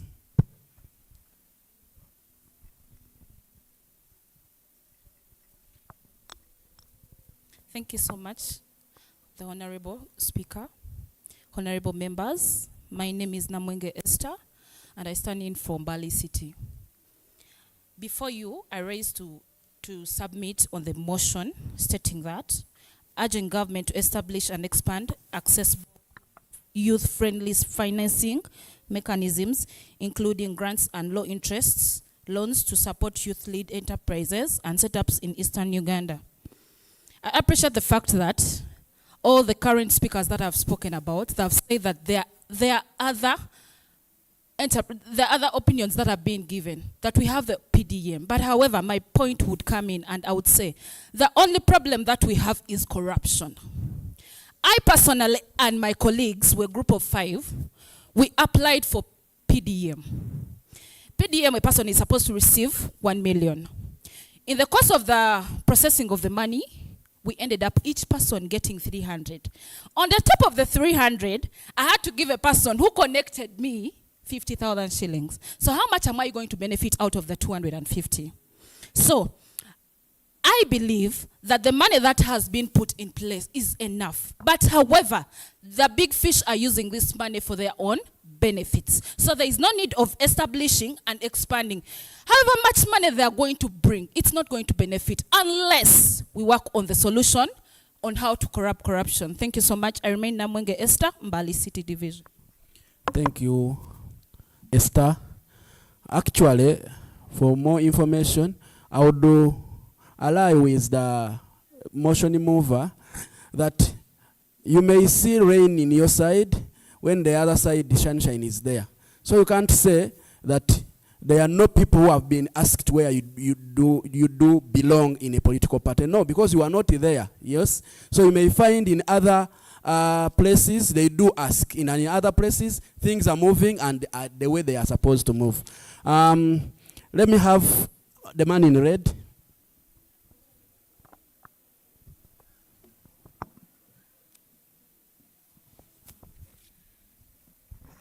Thank you so much, Honorable Speaker, for this opportunity. My name is Bukomba Robert from Ramburi. I'm here to support the motion which was moved by Honorable Vui, urging the government to establish and expand the accessible, use-friendly and financing mechanism, including grants and low-interest loans to support the youth, enterprises and startup business in Eastern Uganda. My point number one is about the qualifications. Here, my point goes, whenever you go somewhere and you want to apply for a loan, they will ask you first of all the qualifications towards the loan, of which is good. After giving out the qualifications, you may end up your qualifications are disqualified. And we are here to help the youth. That issue connects direct to corruption, whereby corruption in Uganda, mostly, I don't know other parts, but mostly, my district, I'm here even, I'm stressed, I can't even cry, but I know everything will be better one day. Don't cry. So you may see me talking and tears can come, but not because of what, but I'm sorry. You will forgive me for that. Now, another issue on that very point is talking about the youth funds. You talk about the youth funds or the youth program, but when you come to my district, my home district, Bulambuli, the youngest youth is 45 years. Is that a use? So if you want to apply for any benefit in my district, I will talk specifically on behalf of my district. If you don't have money, you will never succeed in that project. If you are a youth in my district. Because, like for example, a Mioga program came in Vulambuli, they told us, if you are youth and you want to benefit from a Mioga, go and deposit 300,000, then you come back. After, we are going to give you a receipt. That receipt, what's 100,000? I have that on record, Mr. Speaker. Then after that, that's when you can qualify.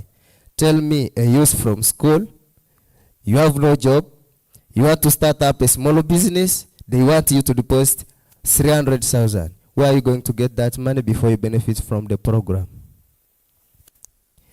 I will not take too much time. I know I'll come back later if I'm given a chance.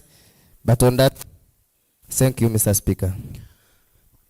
It's really bad if the program and the process is like that. Honorable Vicky.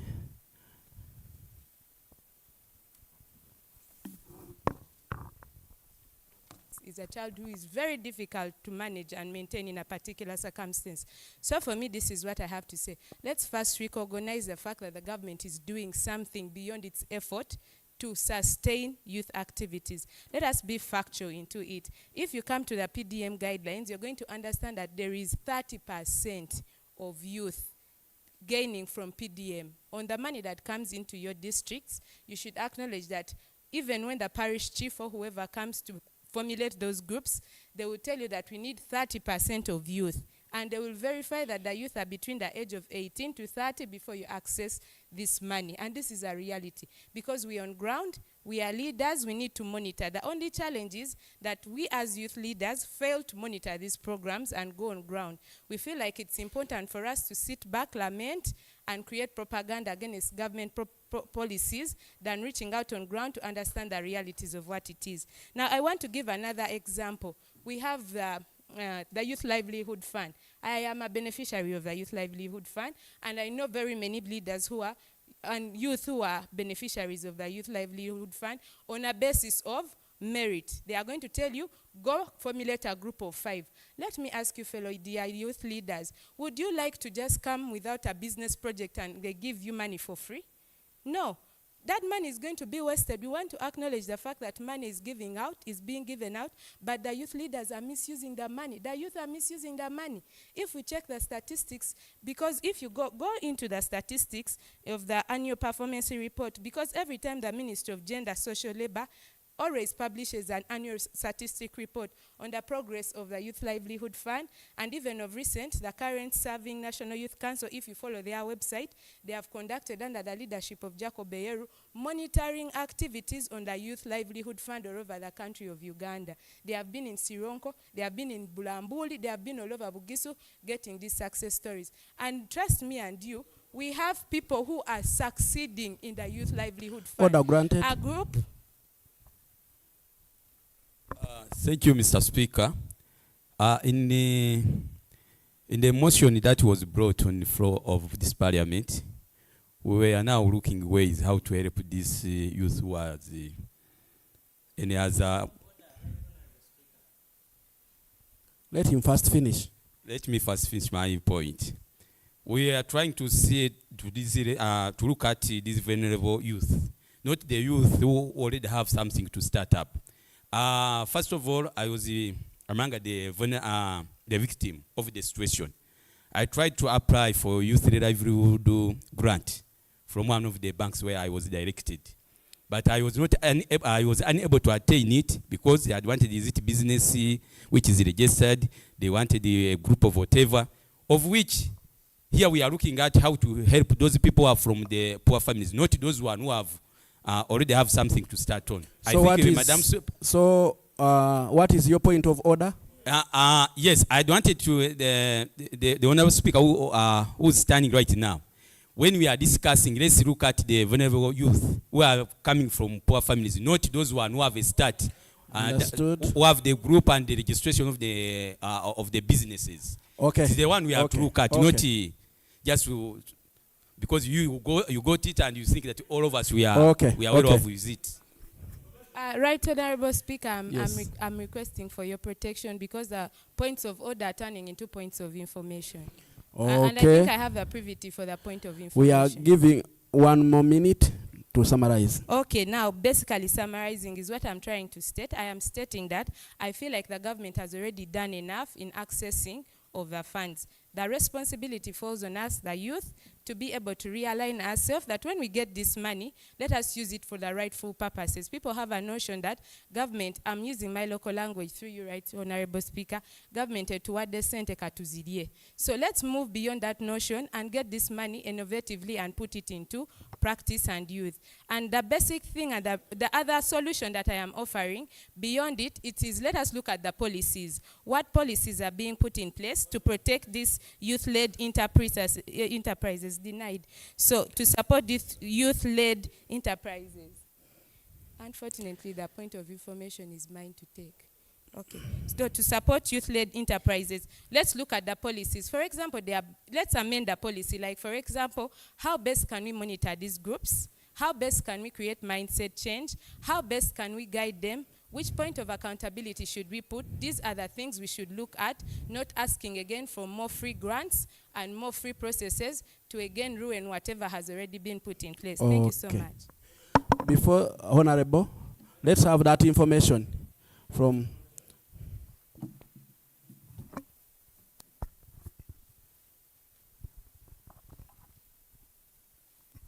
Thank you, Mr. Speaker. I will request that you'll give me time to also make my contribution to this motion. But I wanted to give information to my brother who just spoke and said he had applied for youth livelihood in the bank. That was the wrong direction. Youth livelihood is given at local governments. Thank you. Okay. Speaker, first wait, you may respond to any information given. Thank you, Mr. Speaker. My honorable colleagues, I stand here to oppose the motion. Are you opposing the motion or are giving information? I'm opposing the motion. I'm going to give you time to speak. Let me hear from the other information to what she has talked, honorable members. Honorable Speaker, thank you very much for this opportunity. I would want to inform my honorable member of parliament who is talking that if at all you received the money of government, it doesn't mean that other people down here are receiving the very assistance. I want to give a clarification about that. If you say that that for us, Emyoga, I benefited out of it, and I tell you that in Bududa, there's so many counties that have not even benefited out of that Emyoga. So before saying that this Emyoga, I specifically got it, and youths are eating the money, we would urge the government, before giving out this Emyoga, I come back to the statement the Honorable Speaker earlier said, we should first educate them to know what are the processes, how are we going to apply these things, and what should we do. Okay. Let's give the speaker a chance. Honorable, please. Thank you so much. Wind up. I would just winding up. I just want to, for purposes of record, I'm not a city born. I'm a daughter of Sironko, and especially in Buwasa sub-county in a village called Bugashali A. And the beneficiaries in my group, we are 5 village youth. It's not in the city. 5 village youth, because as the Youth Livelihood Fund, they are going to require you to register as 5, a group of 5 maximally. So you register as 5, you go to your sub-county community development officer, there are documents to use. So we registered something called a party, it's a party group for catering, in hiring tents and all that. These are youth on Bugashali, a village in Sironko district, meaning that the money is reaching at the grassroots. And for purposes of record, we have the Auditor General report in the Ministry of Gender Annual Performance Report of 2018 to 2022. They say that the business operational success story is between 65 to 70% of success stories. The money so far dispersed in the Youth Livelihood Fund, for example, is 22. So far groups registered all over Uganda. There are 22,000 youth groups that have received the money. The money so far disbursed in that year, 170 billion.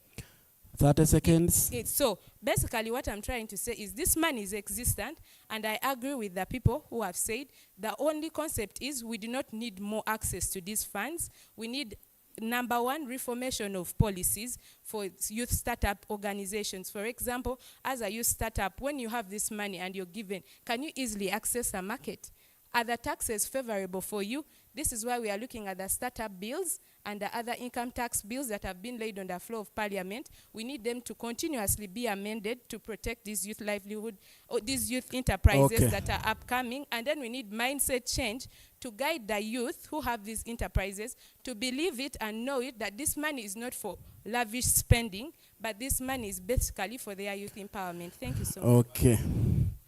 Members, we should know, and actually I'm interested in knowing the Vicky's group and how so far after receiving the money, how far have you developed yourselves? Because I remember when I was one of the talk shows, there was a person who called me and told me I received the PDM.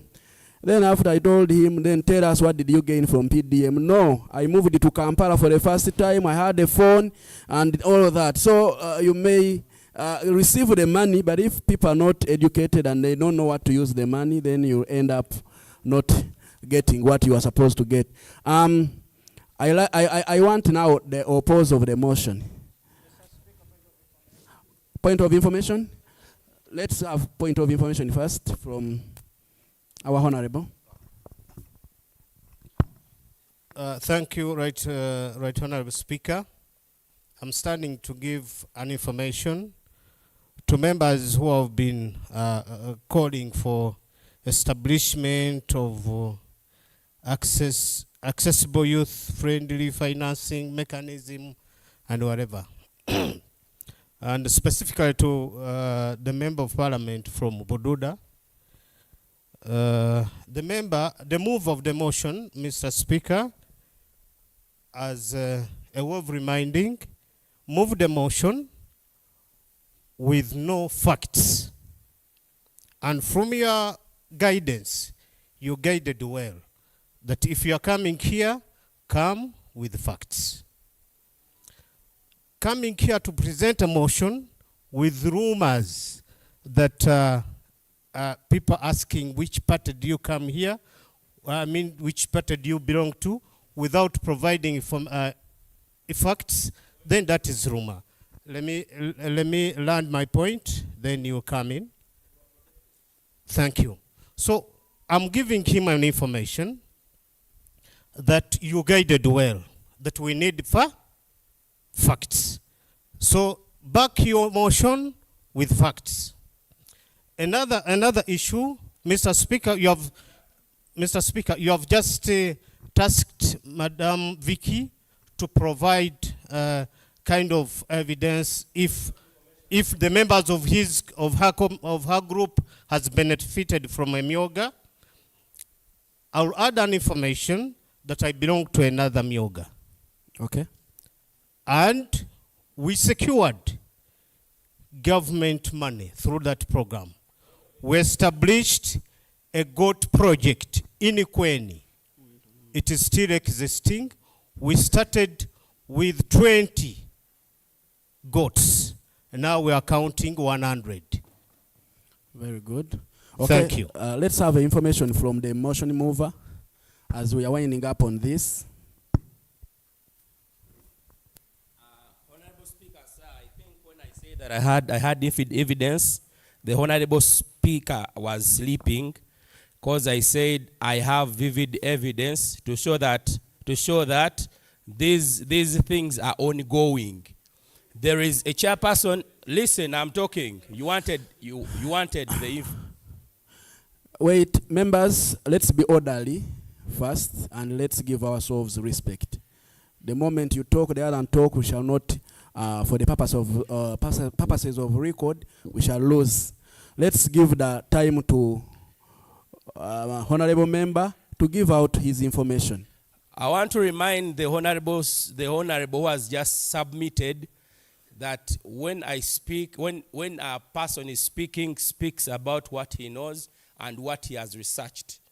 When I tell you that in the villages we are being asked for this and that, it is not about just hearsay. Because I be in the villages. I don't know what you need to tell me that I should say that chairperson Hamdan asked. Now I am now telling you the information. There's a chairperson, LC1, called Hamdan from Naweya Sale. Then I'm done. Just know I'm done. In Naweya Sale. If you ask Naweya Sale, you will know the chairperson called who? I'm done. He comes to the youths and tells you, if at all you're not NRM, there is no money for you. All right. Information taken. Point of order granted. There are two things I want to comment on. One, with due respect, right honorable members of parliament, be attentive from the introduction to the last part before you ask for point of information. I want to defend my sister, right honorable Vicky. She told us the procedure went through to get the money. She told us where she comes from. Then someone comes and asks her that, do you think everyone got? Did they go through that procedure and they didn't get? Then too, when I talk of evidence, this is evidence. This is evidence in case I have an audio clip, a video, a picture. This is evidence in case it was printed by a certain ministry. If the member of parliament is claiming to have, the word is claiming to have evidence, let him put it on the table of the right honorable speaker. We read through it, we listen to it, and we look at it as actual evidence on table. What you know in mind is not evidence because we can't see it. Thank you, right honorable speaker. Let him extend evidence to table. Thank you very much. Motion not granted. Let's go to another. The opposer, one said he wanted to oppose the motion. Time. Thank you, Mr. Speaker, for an opportunity. I'm very grateful for this chance. I beg to oppose the motion, Mr. Speaker, that says It is motion 1 that says, urging government to establish and expand accessible, user-friendly financing mechanisms, including grants and low interest loans to support youth-led enterprises and startups in Eastern Uganda. Mr. Speaker, sir, passing this law won't help Ugandans and particularly people of Eastern Uganda. Why? Why won't it help us as Ugandans? I'm not introducing myself. I'm by names Mudugu Kennedy from Blambuli. Mr. Speaker, sir, the environment under which the business fraternity thrives through is not favorable. Why? We have high taxes. We have high cost of electricity and the services. Okay, Honorable, you've come here since you are submitting. Thank you, Mr. Speaker, sir. They want to see you. The parish model that one of my sisters has just spoken of is not the first program of the same as stated in the motion. No, there has been several programs and this is not the first programs. But this government doesn't conclude its programs. They are never in conclusion. It started with a number of programs that started way backward. When I started entering into a business fraternity, then there was youth livelihoods had started. They were issuing money to circles. And I hear these circles never returned the money. For me, I say this one is wasting the taxpayers' money because this money is given as loans and the people never return it.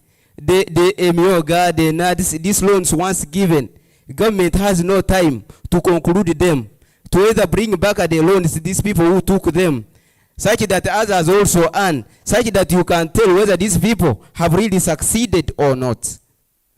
To me, I say the environment under which the business fraternity is working in is not favorable.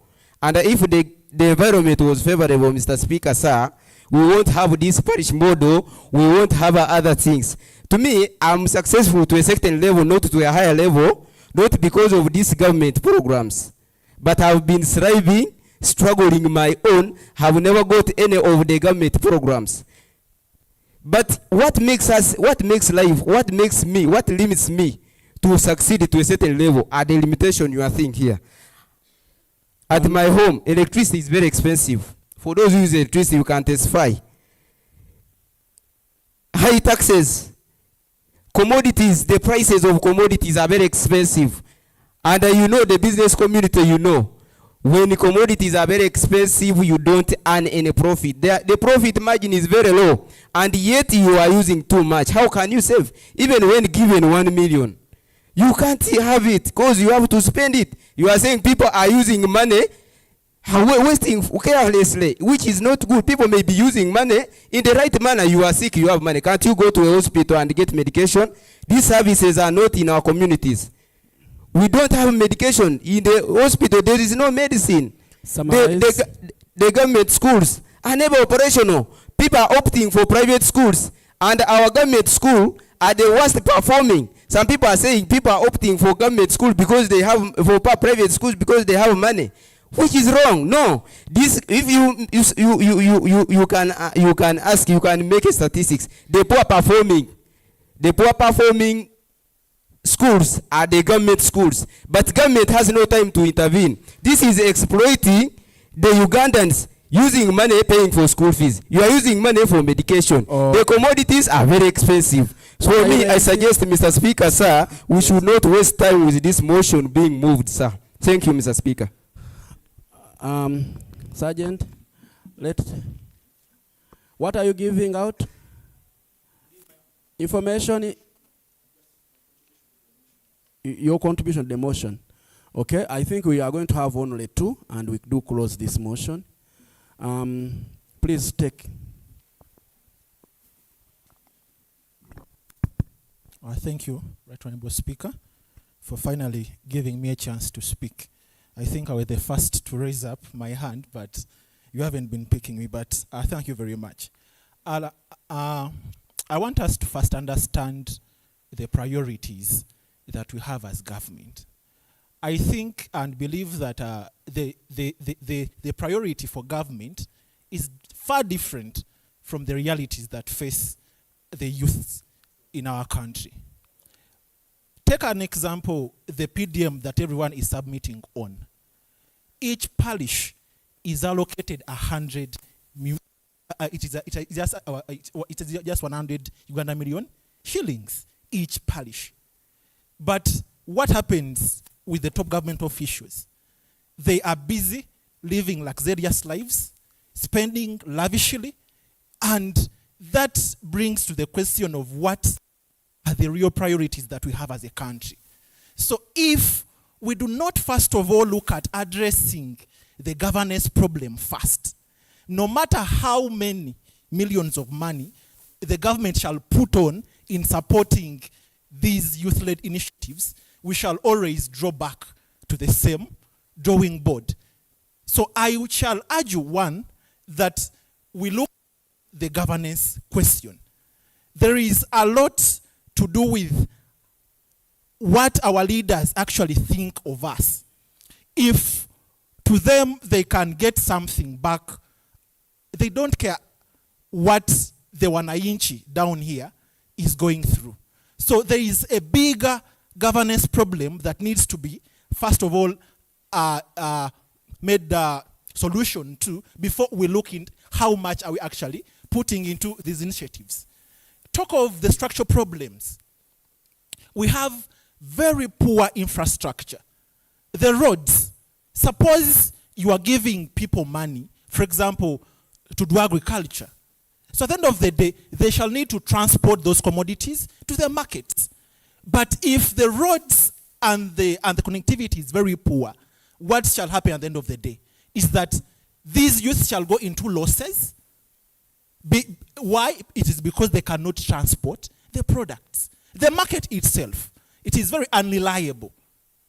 And if we do not, first of all, empower youths by addressing the governance question, the structural problems that we face at the end of the day, the reason for finances shall not be realized at the end of the day. So I want us to look at how sustainable and viable is to, first of all, like inject money before we address these problems. Okay. The mover of the motion talked about summarize the government like putting in place what he called anti-corruption measures. But I want to bring to the attention of the House that we already have anti-corruption laws in place. Name the Anti-Corruption Act. We have the Anti-Corruption Court. We have the State House, Investment Protection Unit. But all these, the government has not shown any political will to address the question of corruption. The measures are in place, but there is no corruption. There is no political will to address the issue of corruption. If it is there, the government is just reluctant, but the laws are in place. But there is high levels of reluctancy, tolerance to corruption. The president has so far, on number of occasions, just disregarded that question to do with corruption, but saying that if people go ahead and reinvest the money back in the country, then we don't care. So I think that there is no political will, first of all, to address corruption, but the laws are in place. So thank you. If I'm to summarize, we also have to look at the financial literacy gap in our youth. There is a lot of financial literacy gap, and I believe that, and I think that, first of all, we need to draw back youth into like educating them. For those that have lived with perhaps Indians and other nationalities, these people have high levels of financial literacy and intelligence, which is lacking among the Ugandan youths. If you give a Ugandan youth money, what they shall first of all think about is how to spend money lavishly. So we need, first of all, to address these important questions before we look at how to expand, how to establish these initiatives. I beg to submit. Thank you very Honorable. Thank you much. Mkabiria Moses. I never introduced myself, but my name is Mkabiria Moses. Thank you very much. So you have talked about that 100 million per parish. Yet a very honorable in the house is also enjoying 100 million as a person, which is not even for returning, and yet for the parish, they have to return that money. So there is a missing gap there. Let me finalize with my brother, and we go to another motion. Thank you so much, Mr. Speaker. I'm called Sam Bulombi. I'm a former youth chairman of Mbale City Council. Mr. Speaker, I would love to second this motion with an amendment from this motion, which is reading, motion urging government to establish and expand accessible youth-friendly financing mechanisms, including grants and low-interest loans to support youth-led enterprises and startups in the Eastern region. 2, motion urging government to increase funding, because these programs are already established. Okay, we have the Youth Livelihood Program, which we have reiterated here. We have the Youth Venture Capital Fund. It is in Centenary Bank. We have the EMIOGA program. It is operating at local government levels. We have the parish development model, which is running at parish levels. So all these programs are in place. All we need is to have funding. So if seconded, Mr. Speaker, we would love to change this motion to urging government to increase funding for these programs because they are already in place. We've already acknowledged that the number of the population of the youth in the country, it is over 70%. But these funds, however much the programs have been put in place, they are not sufficient enough to support all the young people in this country. So we first of all appreciate what the government has done and also urge them to increase funding. Let's say, like the president has already stated that every financial year, each parish is going to be receiving 100 millions. Trust me, we have started a new financial year this July. And trust me, 100 millions are going to be sent to each parish in this country. So if you have not benefited in the last financial year, I urge you to go and do what? I urge you to go and apply, go and meet your parish chief, go and meet your sub-county chief, and see how you can enable younger people have this access to these funds. Now, okay. Mr. Speaker, one of the problems I've realized is one, mismatch of information. Like my brother said, he had applied for youth livelihood in the bank. So we need to educate our people to understand where these programs are being operated from. Youth livelihood program, like I said before, it is at local government level. It's only Youth Venture Capital Fund, which is in the bank. And for you to access Youth Venture Capital Fund, you should be 30 years of age and below, meaning that you are a genuine youth. Okay? If you have a group, you can access up to 12 millions. If you are an individual, you can access up to 5 millions. So this is the information that young people need to get. So, thirdly, it is not good to do politics even if you don't support the government. It is good to appreciate 1 minute. It is good to appreciate what the government has done so far. Even if you've not, your time of benefiting from these programs has not reached. But if there are people you are seeing that on the ground, surely they have benefited, appreciate and commend that. For my brother here, I know Bui. Bui is a disruptive younger man in Nope. But I want to give you information, Mr. Speaker. He has a brother. He's called Joshua. He has benefited from Operation Wealth Creation. He got a heifer in Usama Gadea. So I want us to appreciate what the government has done so far, members. Point of information allowed.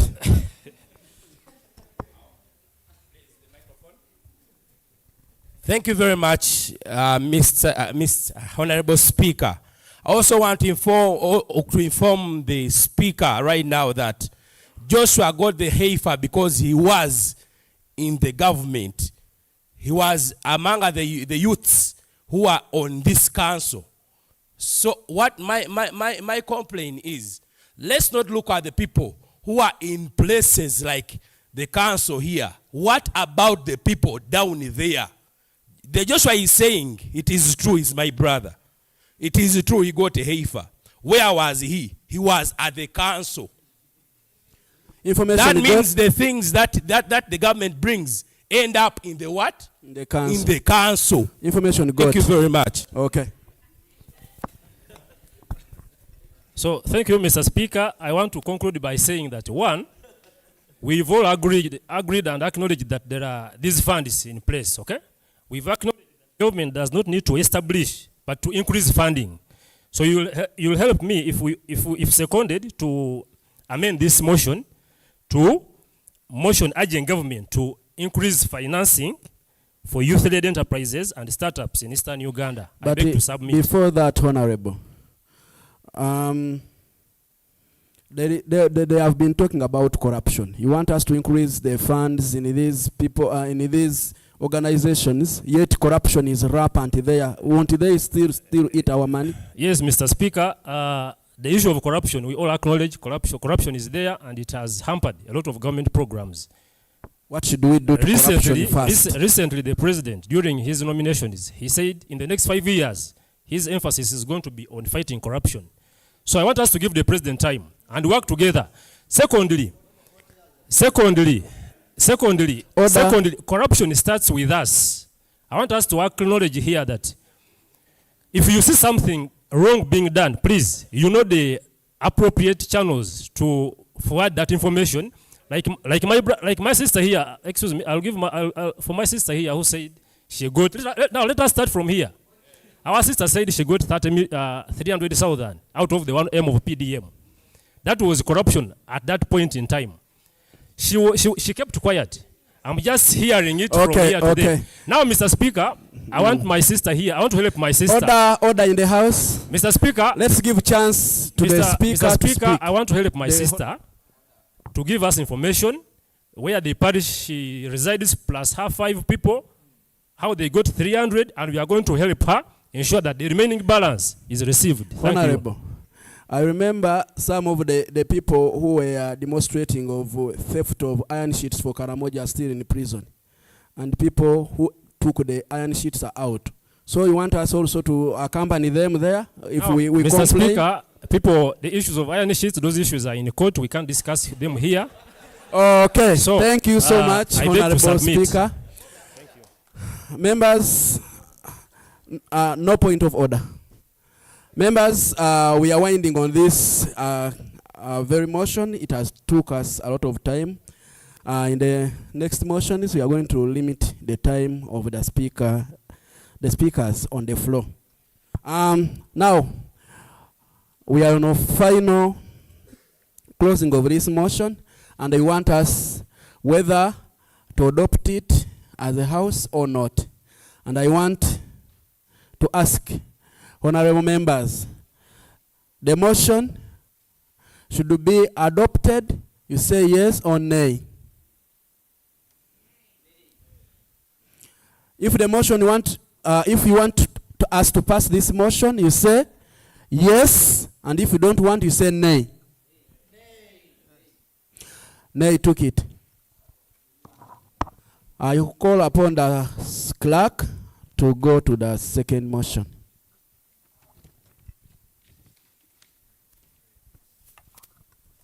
Thank you. Thank you for the opportunity granted by the Right Honorable Speaker. My name is Namarme Aida and I'm the clerk. Our second motion is motion urging the Ministry of Education and Sports to reform the curriculum to include practical vocational training and life skills education from lower primary education. Thank you.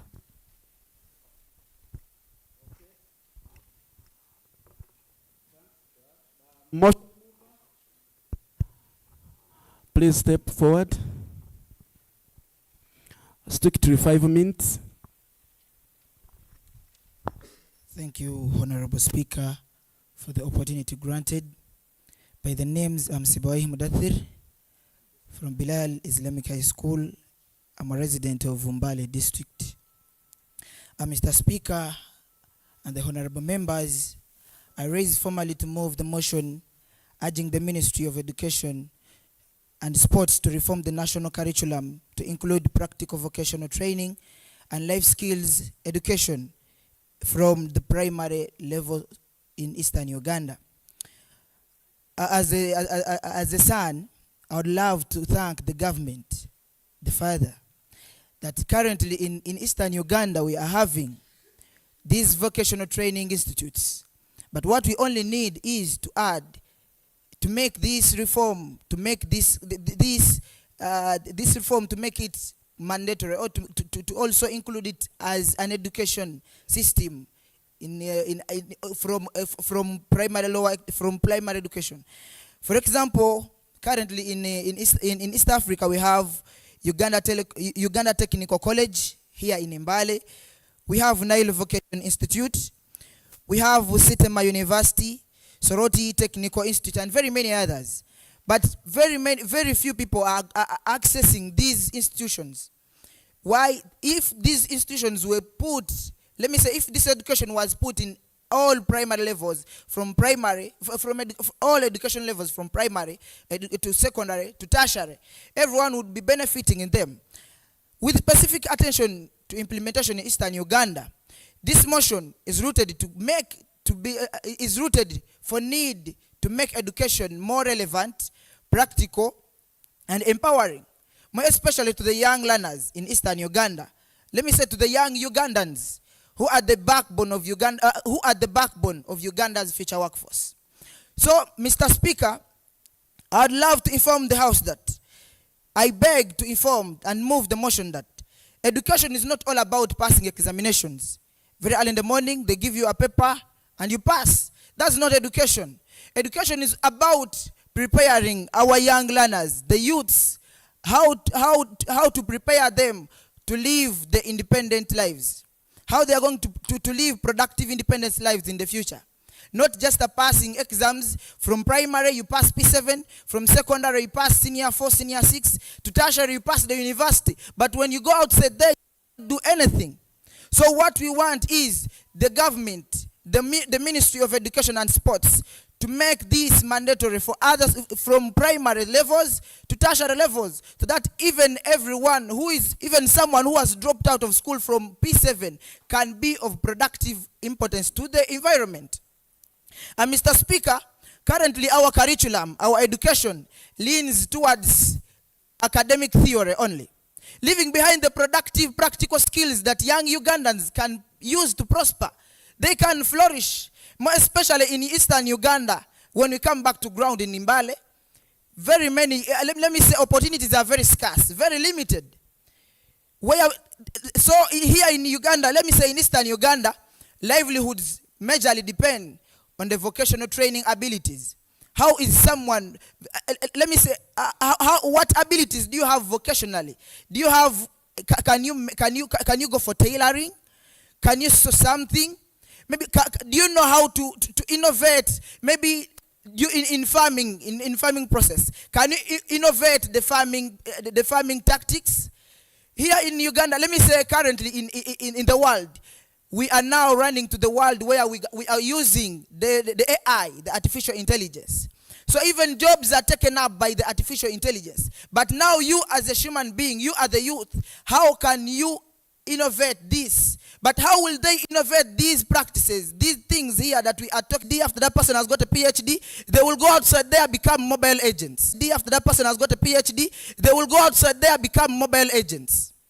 They will go outside there, start farming, digging, just loitering with their papers, buying shoes every day, moving up and down looking for jobs, just seeking. But if the ministry introduced this vocational training from primary levels, this person, even if they just end in secondary, they will go outside there when they know what to do. For example, if this was introduced, skills like agriculture skills, like tailoring skills, carpentry skills and woodwork, ICT and computer basics, electrical and wiring. People would do electrical outside there, even if someone ended in P5. At least they would do something in the environment. Okay, thank you. So, Mr. Speaker, I urge the House to move and support, to recommend this motion to the Ministry of Education and Sports for urgent consideration. Thank you. Thank you. Let me have the seconder of the motion. Thank you. Seconder, yes, is there.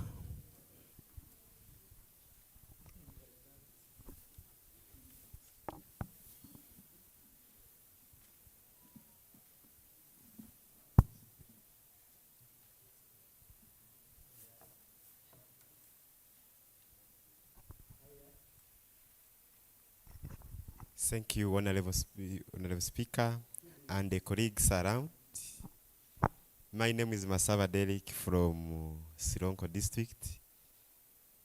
I stand here to second the motion that the Ministry of Education and Sports should include practical vocational training and skills in primary education.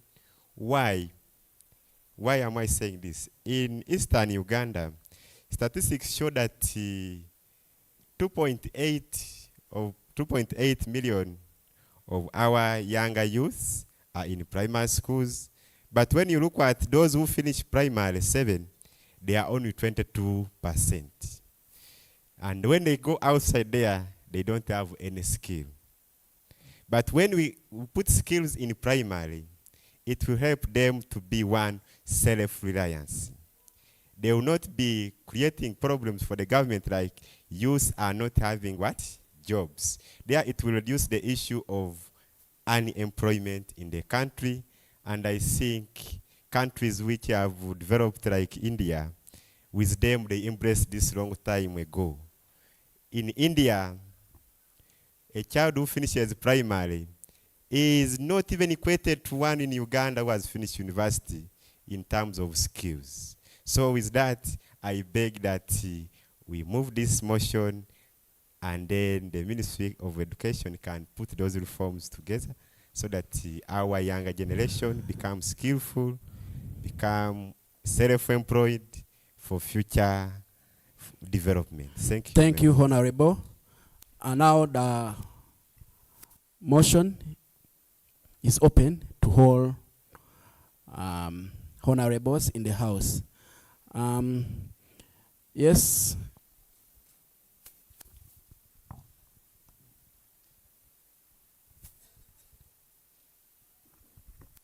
Thank you so much, Right Honorable Speaker. My name is Amos Wadada Akram, and I'm coming in from Mbale City.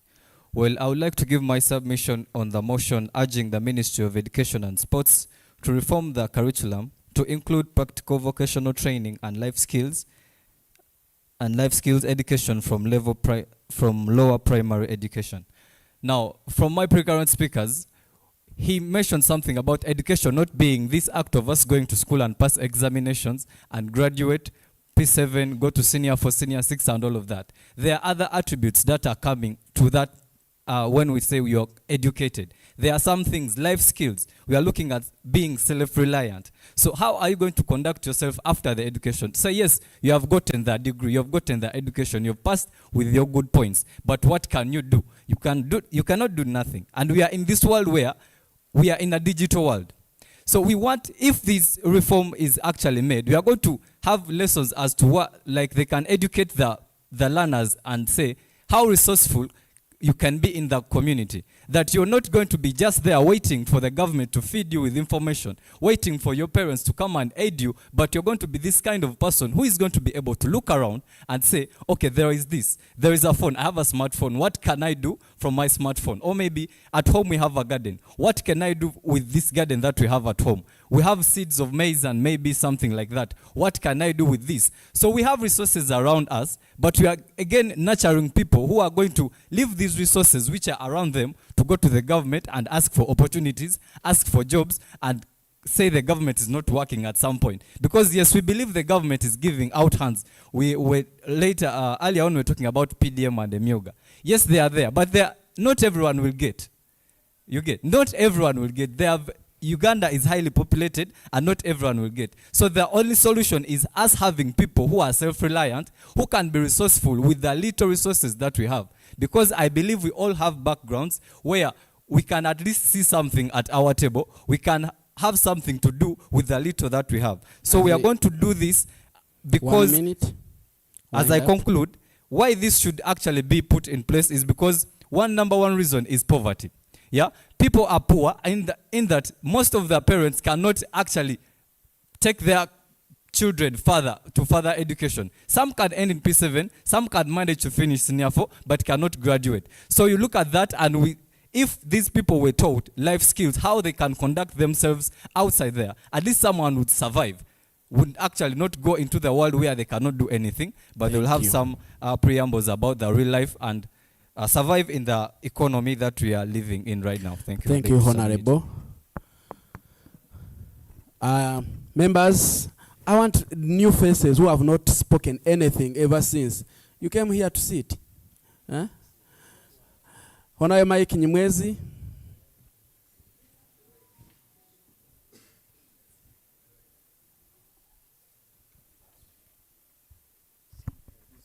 Thank you, Mr. Speaker. My name is Mike Nimweze. I think I'm the only artist here. I'm a gospel artist, and I'm giving my submission out of experience. I am so humbled to stand before my lecturer. I am also pursuing a bachelor's degree in social work and social administration at Islamic University. So let me start with my submission as a social worker. We social workers, when we are doing research, number one thing we do, we first identify the area we are going to do research. 2, we identify the topic, and then what are we going to research about. The challenge and the problem with our government, they are coming on board to do anything, to do something after demonstration. When we don't demonstrate in this government of Uganda, nothing will be heard. For example, in 2020, 2021, we were under lockdown. And for us, the artists, after demonstrations, now they took us to Gulu to give us a military officer. When you go to Gulu at General Salim Saleh's home, you find very many guns. I am an artist. I am expecting the government to send me the artist to address my challenges, because my music is being used at no pay. I'm not earning anything. When you go to YouTube and click Mike Nimweze, I have very good gospel music in Kiswahili and other local languages, but I'm not benefiting anything. Why? The government came on board to go to parliament and want to pass the copyright bill because there is one artist who left music and joined politics. So after demonstrations, the government is doing a blunder because they are doing on because there is one artist who joined the politics, so they call a few artists and say, can you go and silence everyone in Uganda, all the artists? That's why you are seeing we have very many dirty music. We have young girls in Uganda who are dancing open because they want. Yes, please. Information granted. I would like to implore the discussant that do not accuse the government of involving into music. It is disorganization in your associations. I hear you have 3 presidents. Waiki Benda is a president on WhatsApp. I hear Shiba wants, Cindy wants. So maybe if you organize yourselves structure as musicians, you would stop accusing the government on matters that does not concern it. Thank you very much. I am not accusing the government, but I'm giving information that the government came on board to consider we the artists because one artist left music and joined politics. So now they have come in the sense that we artists, we can speak to many people across the world using our talents. So that's why the government came in. And Mr. Speaker, we have bills in parliament that have not even lasted for 3 months, but our copyright bill and musician, UPRS, Uganda Performing Rights Society, it has taken us 5 years. So, honorable member, what my submission here is, let the government first identify the challenges. Not everyone in Uganda needs 1 million. Myself as an artist, I don't need 1 million. Come to Bulambuli, my friend here from Bulambuli, they don't need. Yes, please. Listen to me.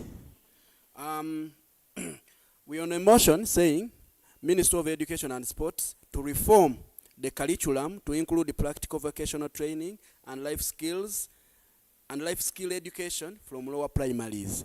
So I want you to bring your submission towards in line to that. Thank you so much. I will still submit in line to this, saying let us first of all identify, are we all good to go with biology or physics? Am I good to do arts? If I am identified in that section, take me to an art school.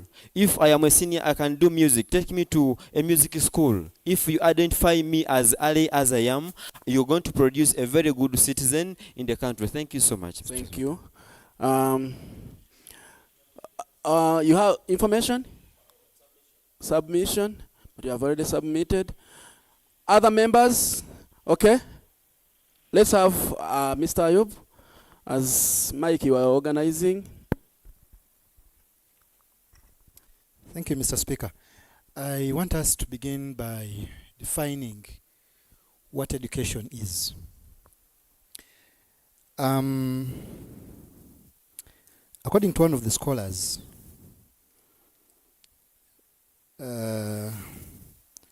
he's called Basimire.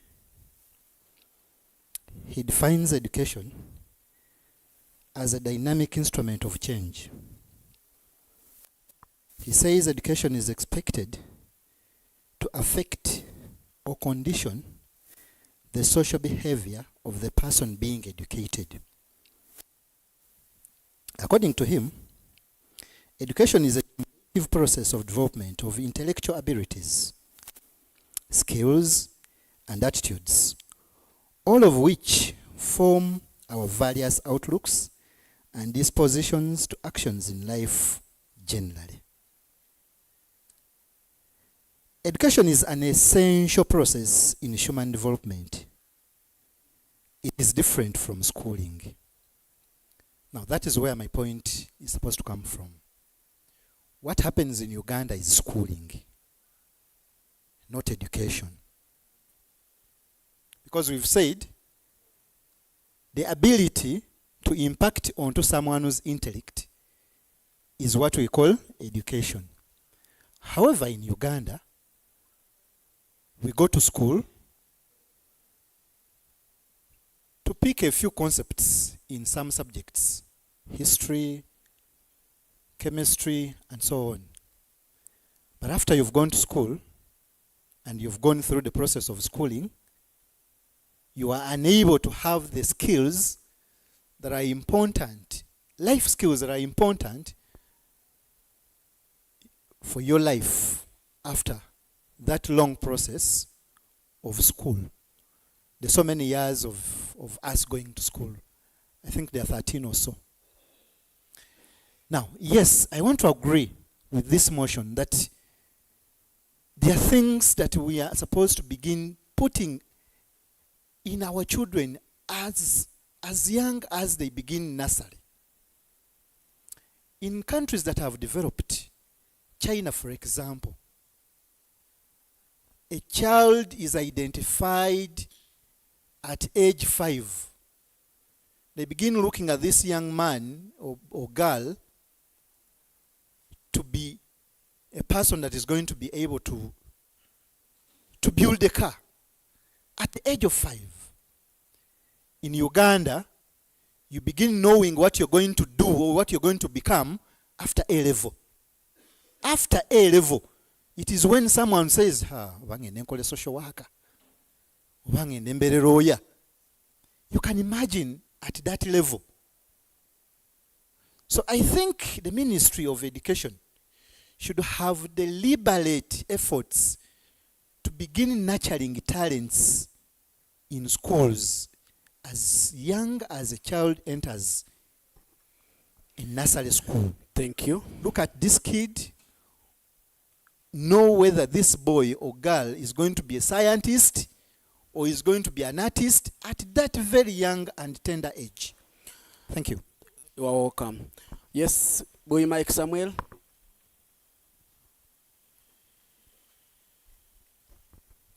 Thank you. I am going to submit on the motion that says urging the government, the Minister of Education and Sports to reform the curriculum that includes practical vocational training and life skill education from lower primary schools. I graduated with a bachelor's degree in human resource 8 years ago, Honorable Speaker, and up to now I'm unemployed. So, what am I trying to say? If at all we come up with vocational institutes, somebody comes up to senior, by the time he finishes 7 years, this person is very capable of doing something for him or herself. For example, everybody has shoes they are putting on right now. These shoes are made with people who have not even gone to school. For us, we come after learning going to school, we come and work for those guys who didn't go to school and they started up their own business of making shoes. So I would request the government humbly that they should look into moving this motion, because it is very helpful if a child starts at a tender age to be taught on how to inject a patient. By the time she finishes 15 years, this child is going to be an expert, that she can even see you without even saying anything. It's like, you have this problem. So I second this motion. Thank you. One, I would like, do you have an opposer of this motion? Opposer? Okay, let me have one opposing it and we close it.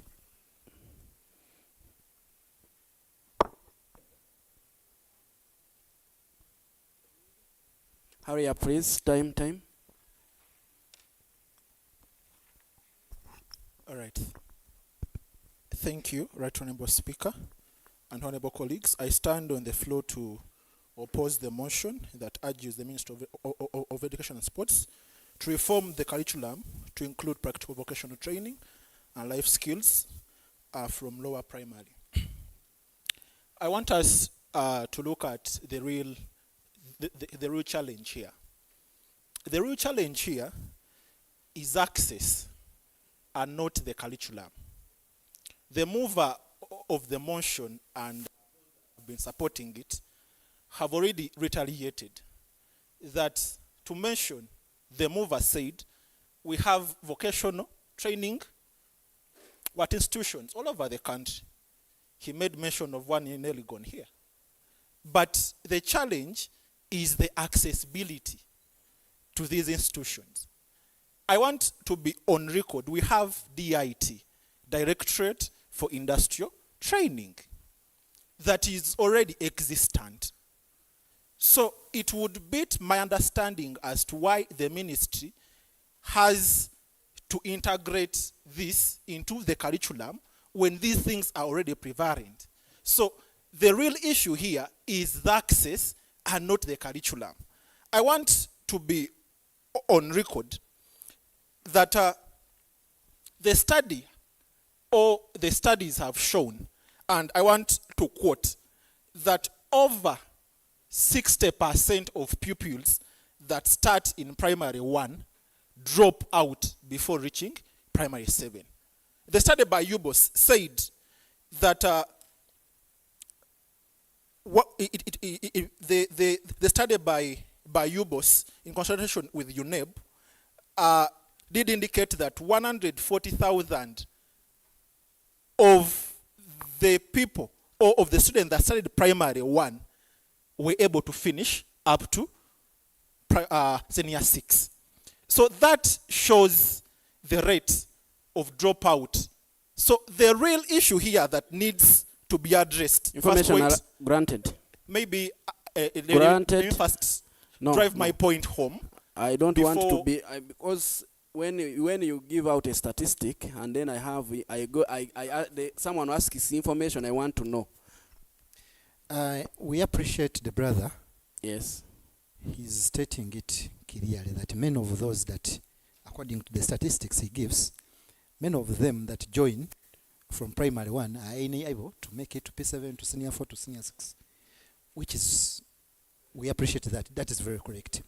And that's why we are saying, if we had integrated the vocational institute, trainings from primary, those that do not make it at P7 would be able to do something.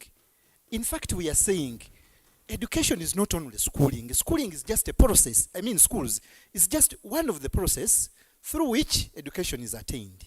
So if you cannot make it to P7, can you have something else to do through the vocational institutes? Information noted.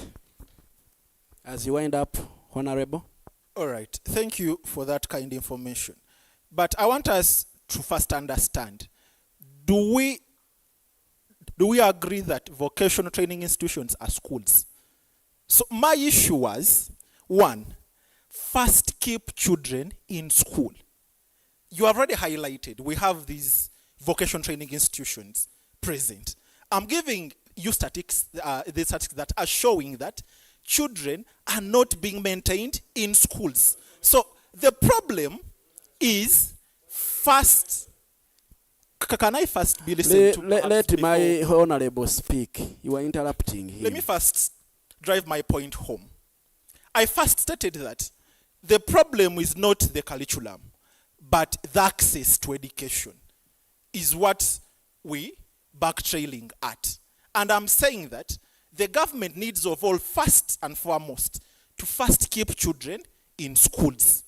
Because that is the major problem. We have higher dropout rates at all levels. And you have already what indicated that we have already vocational training institutions that are present. But the real problem here is that children are dropping out of schools. Not that the government put up universal secondary education and universal primary education, but the Thank you. Thank you, Honorable.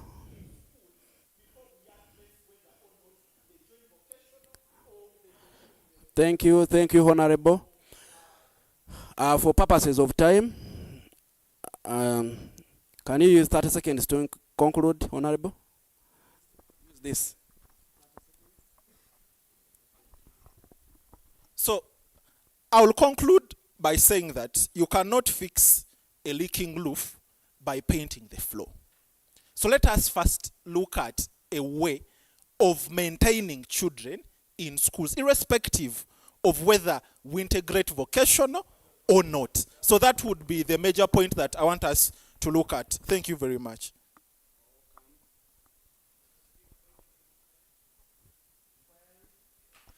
Okay, granted.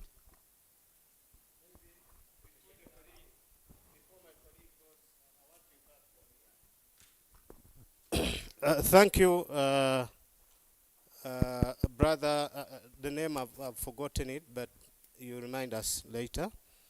One point I want to inquire from you: when you say we keep children at school before we integrate, we think of integrating vocational skills. I want to inquire from you: how will these children who are studying from 5 a.m. to 1 p.m. or 7 p.m. from Monday to Saturday, to Sunday, how are they going to access these skills? Secondly, the dropouts, how are they going to access? I want you to include in your submission that these dropouts, this is how they are going to access these vocational skills. Being reminded that these vocational skills are not many. You understand? In my home sub-county, we don't have even one. You get it? I don't know any of such in my own district. Sironko. If it is there, I'm not aware of it. So how are they going to access Thank it? you. Please include it in your Thank submission. Thank you. Let the honorable, give the honorable to speak. All right. I think I'm going to be responding to one by one of you. I want to first appreciate the point that you drive home. I think that, and you shall agree with me, is that what makes a school, irrespective of whether it is the formal or the vocation that you talk about, is the ability of students to access or pupils being in school. You talk about the integration and you raise a question, how will the dropouts access? So you have already seen the shortfall. Is that children are already out of school and you want to integrate. So is that what you really want to drive home? Thank you. So the point here, I'm still responding, please. The point here, let the speaker finish, is that for for information to give, we have some of these what you call practical and vocational subjects incorporated already in the curriculum. Those who bear me witness. Home economics is what? Thank you. Woodwork is what? Thank you. Woodwork is what? So that is what I'm Honorable. talking about. That first fix. Thank you, Honorable. I think I need As to be you fast wind up, protected. and I've got many information, but let him finish. You wind up your point. Are you done? Okay. But I didn't give you. You speak. Finish. I need to be protected, Mr. Speaker. You are protected. And when I'm answering, please bear with me so that I first respond to questions and we can pick up at the later time. So my point was not particularly hinged to reforming the curriculum, but helping learners to stay in school. And how are we achieving that? Is by fixing the problems that learners are going through. Take an instance, the feeding programs at schools, government schools. Children are not given meals at schools. That is one of the factors that is leading to higher dropouts. There are very many distances that children walk to schools. So we need to first of all fix these real problems to deal with feeding of children, to deal with the very infrastructure, Thank you, Honorable. and name it. That's before enough. we can look at what you call the incorporation. You are done, Honorable. That's your time. Members, time is not on our side. Let's have, I know most of you are proposing this. And then,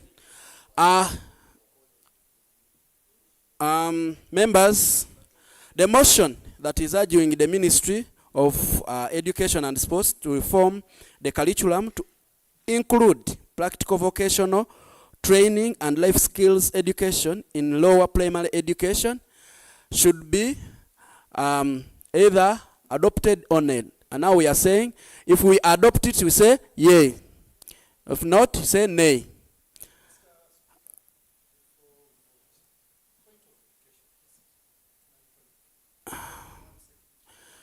We shall not finish. Let's adopt either or not. Members, let's say yes or no. Yes. Motion adopted. Right now, I'm going to give you, honorables, 5 minutes outside. Then we come back for the last motion. Thank you. House adjourned. Thank you.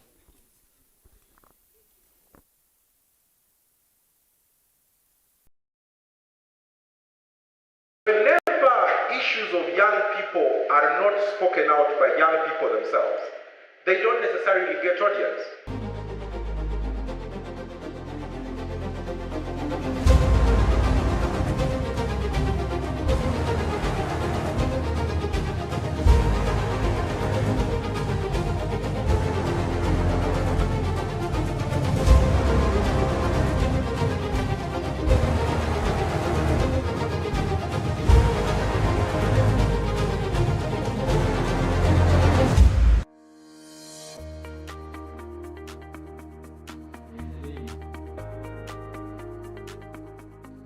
This being the 6th edition of the National Youth Parliament, organized by Faraja Africa Foundation. Yeah. As always, the drill is you have the regional parliaments where youth get to debate on various issues. So how were the regional parliaments of this year? Well, quite interesting. They were bigger compared to last year. Remember, because last year we still had COVID, that was, sketchy. This time around, we had bigger numbers and we had wider participation. This year's Central Regional Youth Parliament has been an interesting one, where I've had young people come together and deliberate on issues that are actually pressing us. Unless we are given those spaces to exercise and also give out our views to those local governments, we will cry and cry and cry until Jesus comes back. So far, this is the first youth parliament I've attended. Physically, I had attended the virtual one in 2021. But it has been a beautiful experience, a lot of brilliant people to meet, seeing the youth passionate about the matters of the country. I think each year that gets by, the Youth Parliament becomes more interesting and it gets better. It's a very enriching experience to see young people debate on pertinent issues that affect them in society. It's a blessing to tap into their cups of wisdom because, they give us a fresh feel of what is going on at the grassroots, where we might not be able as leaders to reach on a daily. So young people's advocacy, strengthening the youth voice, is a platform that we really need to fully utilize, and the Youth Parliament offers it on a silver platter.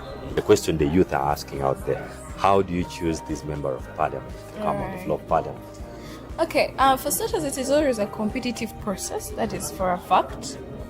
But in the competition, we look at leaders, young emerging leaders, who have hands-on skills, who have done something, and we also give a lot of consideration to the leaders from the grassroots, because given our development approach, we're using a bottom-top approach.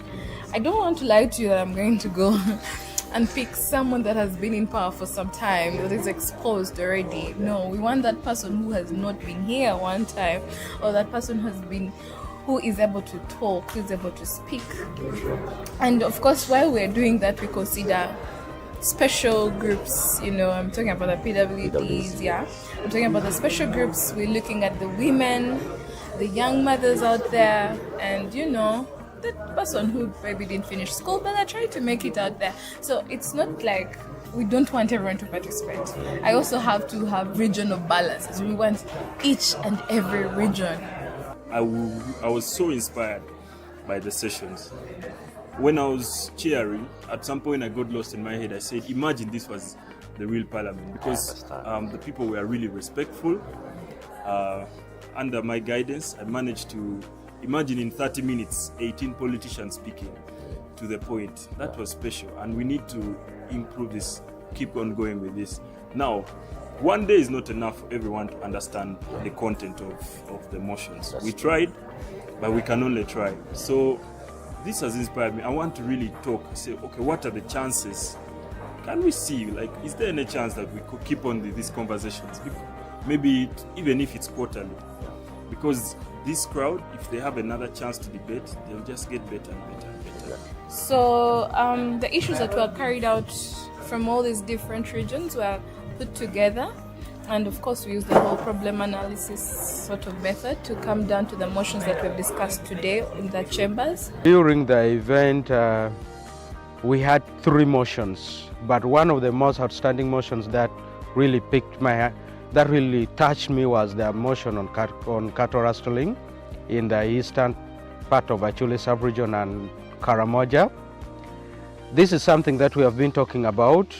We tried all angles, and when this thing was brought, and I believe what we brought out here will again spark fire on the government to at least act.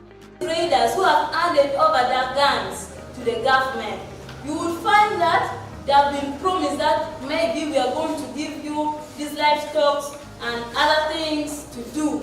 Because what the Cajuns knows, most of them, they know about only cattle keeping. There should be an alternative of other things so that they don't go around and killing people, taking away their cattle. They should know that without keeping the cattle, we can also survive on our own. It is not only about the cattle raids that is taking place. As I speak right now, families are leaving their home as early as by 5 p.m. to go to seek for a refuge in one of the nearest places that they feel it's a bit safe.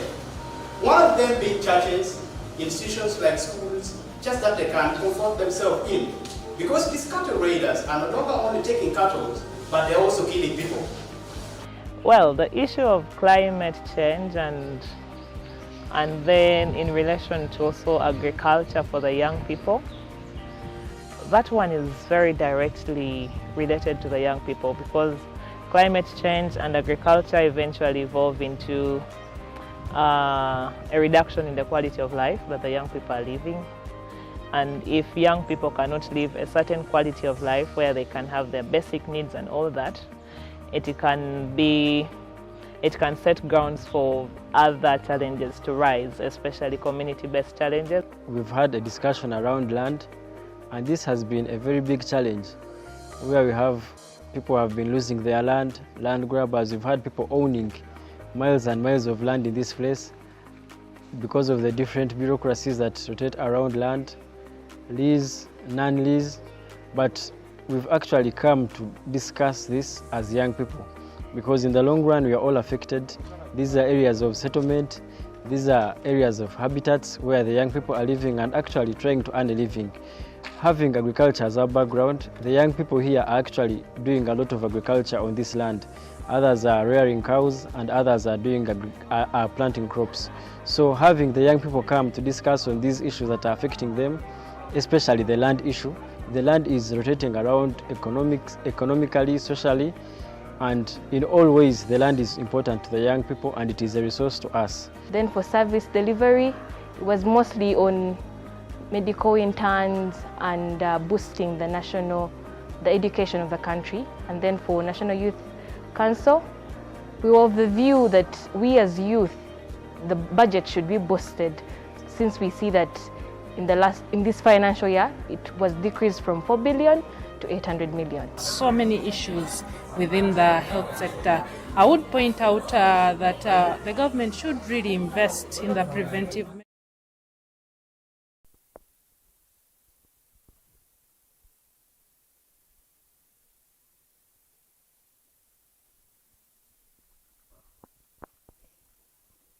You can take off your seats.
Let me try to bring motion to understand.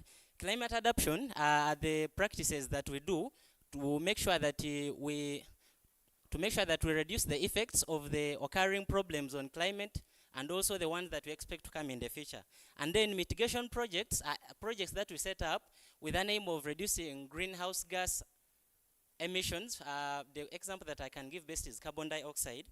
The problem in the motion is the climate vulnerable districts. We have approximately 20 districts according to our particulars here, but then we are going to focus on around 3 categories of them because they are the ones that are more vulnerable and they are the ones that are severely affected. And in that I grouped Bududa and Mlambuli as the ones that were severely affected by landslides, evident in 2010 because it is too recent, where over 400 people died and then 5,000 were relocated to areas of Kiriandongo. Then we also have Amuri and Bukedea, which are highly vulnerable with severe drought. We also have Vusia and Bukedea, those are suffering from floods. The causes of this vulnerability are many, but then I chose around 4 of them. There is terrain steep around Mount Elgon, and most of these districts are located in these hilly areas, and they are the ones that are proving to be one of the causes of the challenges. There is prolonged drought spell for areas of Amuria and then Bukedea. We also have extraction of Maram, where the government is going into areas like Bulamboli. I told you this earlier that they are taking Maram from those areas, but they leave those pitches unattended to, and they simply extract materials from there. I don't know whether they budget for relief, but then I don't see anything done there. My brothers from Bulamboli can testify. we have lack of disposal strategies by most of these districts here. They plan for it, but by the end of the day, they do not do anything about it. So what have we as the youth from different communities done about these problems here? Citing an example of Sironko, the youth of Sironko, they worked with each other and they organized a trip. They always organize tree planting programs, especially by the end of the year. They work with an organization called Uganda National Students Association, where we go and look for the heads of schools, the prefectorial body, the student leadership. We supply trees for each district. We have a contract actually, in case we need some trees to plant at no cost, but you only promise me that you will take good care of them. Come to me, I'm seated somewhere here, I'll give you my contact, and I'll give you some 2,000 tree seedlings as part of this program here. You can go with them and you plant them in your locality. So there is another where schools are also promoting in innovation projects that are... 1 minute. Okay. They are promoting projects that and they help the environment. For example, I shared with a colleague of mine that schools like Masaba Secondary School, Mbali Secondary School, Soroti SS, and the Sironko parent schools, they actually involved in a lot of championships, including the Stanbic debates. We have our sponsors in Stanbic. They were looking at projects that are going to help us in terms of promoting environmental safety. Like I told you about Masaba Secondary School, who make fuel out of these plastics, and the residue that comes off the very plastics is not dumped into the environment. It is turned into, I think we call them flower vessels, right? These ones where I plant flowers. Then we also conduct debates which increase awareness, both at schools and in local communities. And our sponsors were those of the Go Green. We also had the Green Schools. Still, UNSA is also involved in these programs here. So the youth are able to debate at school, know what to do, and also take it to their local communities. Thank you. I'll take that. I'll take that. So one of the challenges that we have, I know it might be about relevancy to the motion. There is inadequate funding.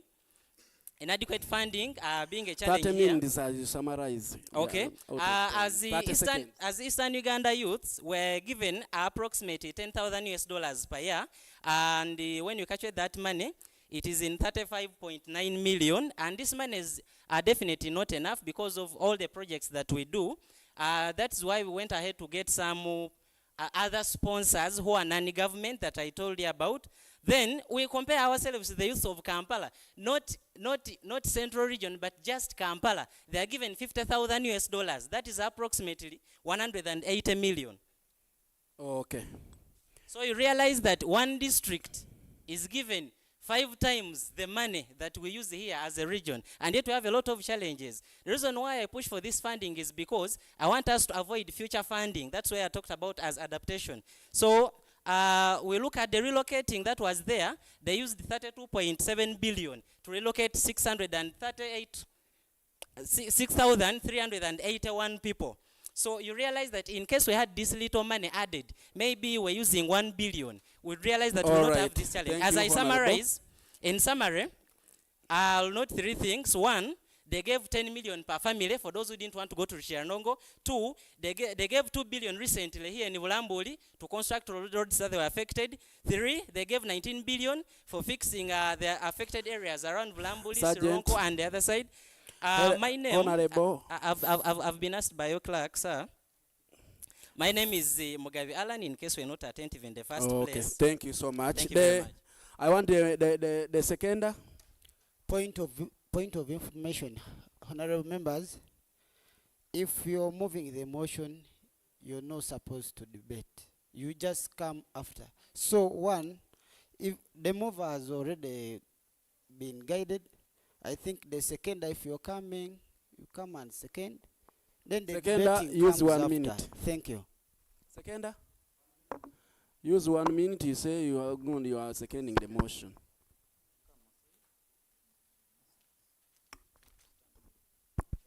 Mr. Speaker, sir, and honorable colleagues, I beg to second the motion that says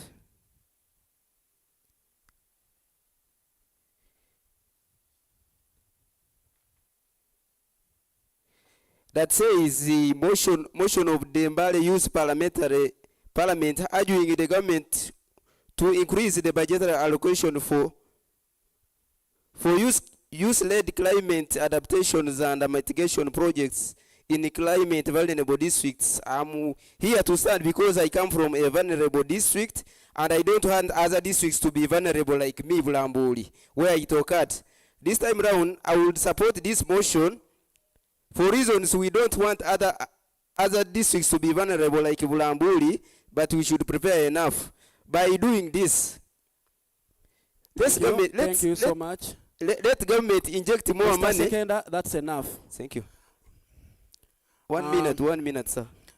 That's enough. The more, let me say this point just. Sergeant. Government should inject more money on sensitization rather than doing other things. Sensitization is more better than anything else. Thank you. Thank you.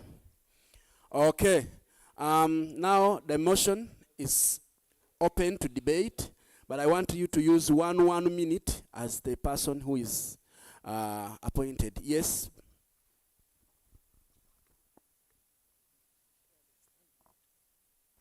All right, thank you so much, Right Honorable Speaker. I will not waste time, but I would only have a few things to say.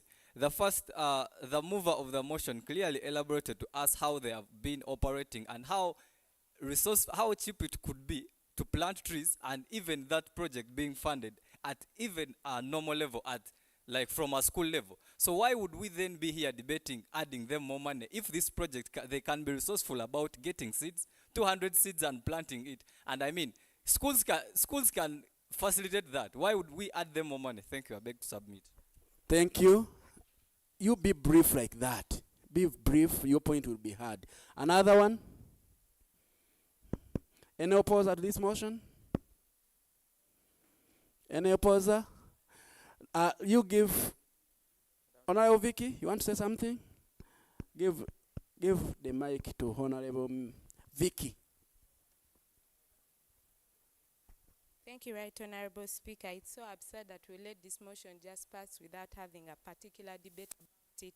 Yet owing to the fact that majority of us are from the Elgon sub-region, and you understand the problems that are facing Bududa, the problems that are facing Bulambuli, the problems that are facing... Is that mic?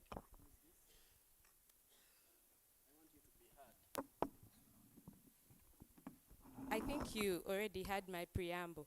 So I was trying to say that it's important that we as the youth come up to, we are innovative as the youth, yes, that is true.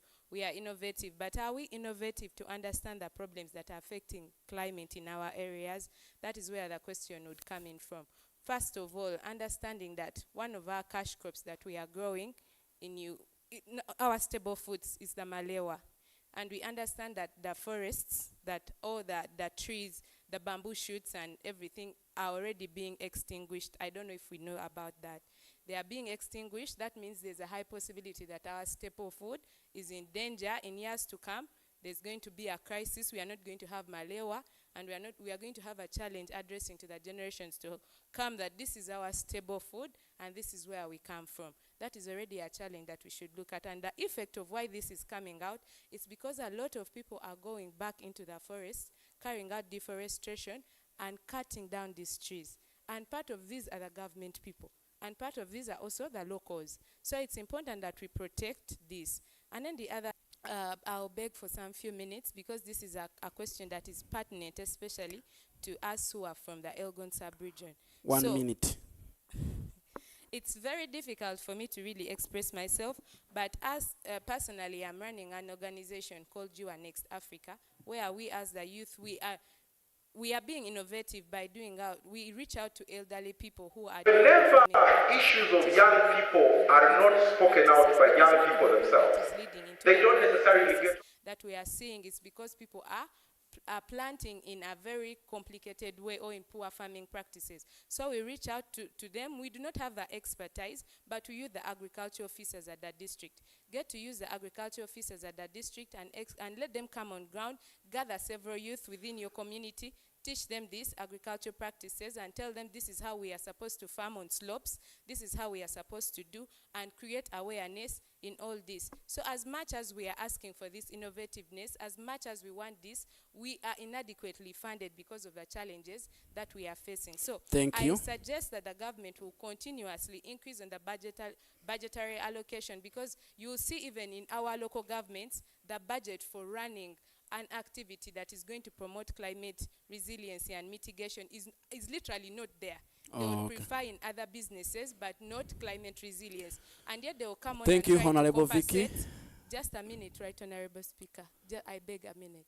So they would prefer to come on ground and compensate the people rather than creating spaces where we can be able to reach and mitigate and tell these people to adopt to these spaces. So I encourage all of us to think into these areas and together demand in our local governments and wherever we are to see that there's a particular amount or a particular figure that is put aside to support the youth enterprises that are flourishing in promoting climate mitigation and adaptation processes. Thank you so much. Thank you, Honorable Vicky.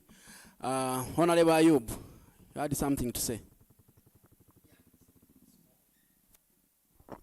Thank you. The problem at hand currently was not brought by the young people. The issue of climate change Honorable in Uganda Ayub, today. for camera issue, you stand there. That's why you were told. You go the other side so that the camera can see. I was saying the problem at hand, mainly today, it could have not been brought in by the young people. But the biggest beneficiaries of this problem in terms of, I don't know how I should say, the people that are suffering much as far as climate change is concerned are the young people. In the east, for example, Bukisu sub-region in particular, I have covered landslides in the Bukisu sub-region. Bududa, as a journalist, of course. Bududa, Bulambuli, Sironko. The statistics of people who die out of those calamities, many of them are young people.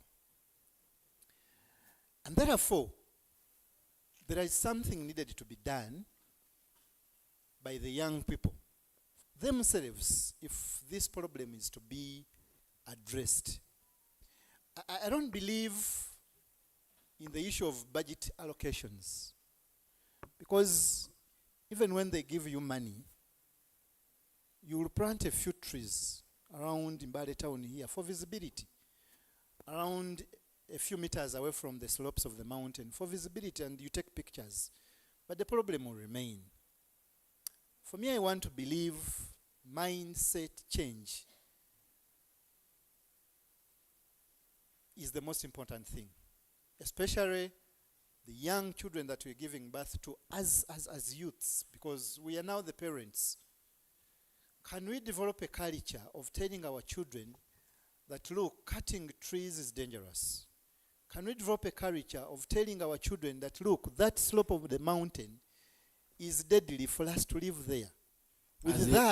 As you finish? As I finish. With that, we shall have mitigated a few effects that come along with these disasters.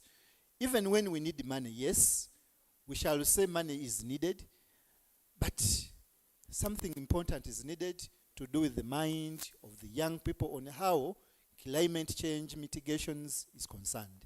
Thank you, Honorable Ayub. Yes, our dear honorables, the motion 7.3 of motion of Mbale Youth Parliament urging the government to increase the budgetary allocation for youth-led climate adoption and mitigation projects in climate vulnerable districts. We now going to vote. Those who are saying that it should be adopted, you say yes. Those who are saying no, you say nay. Yes. Yes, take seat. Thank you. And now,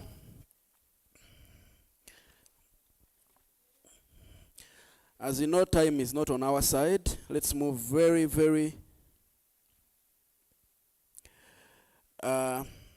First, on the review of resolutions from this parliament, hope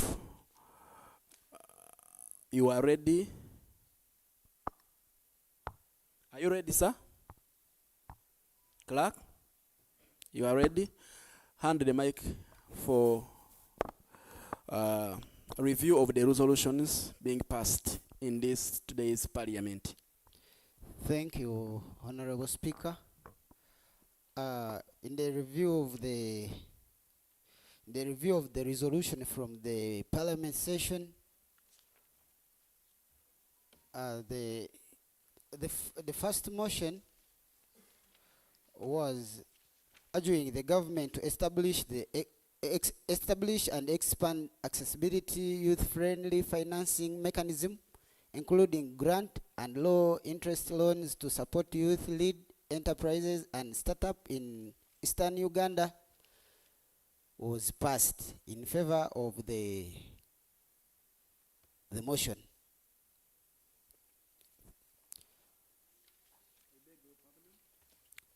The first motion was passed in favor of the motion.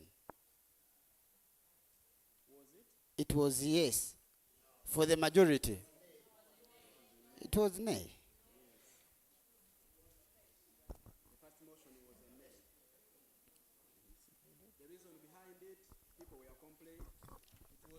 A nay for purposes of records, and the reasons behind it was huge rampant corruption in this, that even if we add more money in these projects, we are not going to get anything out of it. Money is going to be stolen by the big fish. That's why they said nay. Let's go to the second. Okay. Actually,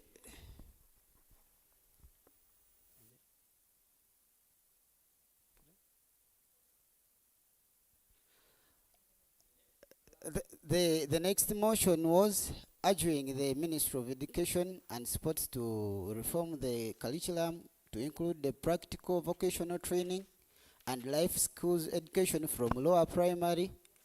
This motion moved by Simboi Bilali from Bali City and seconded by Masaba Derek from Sironko, and the motion passed for reasons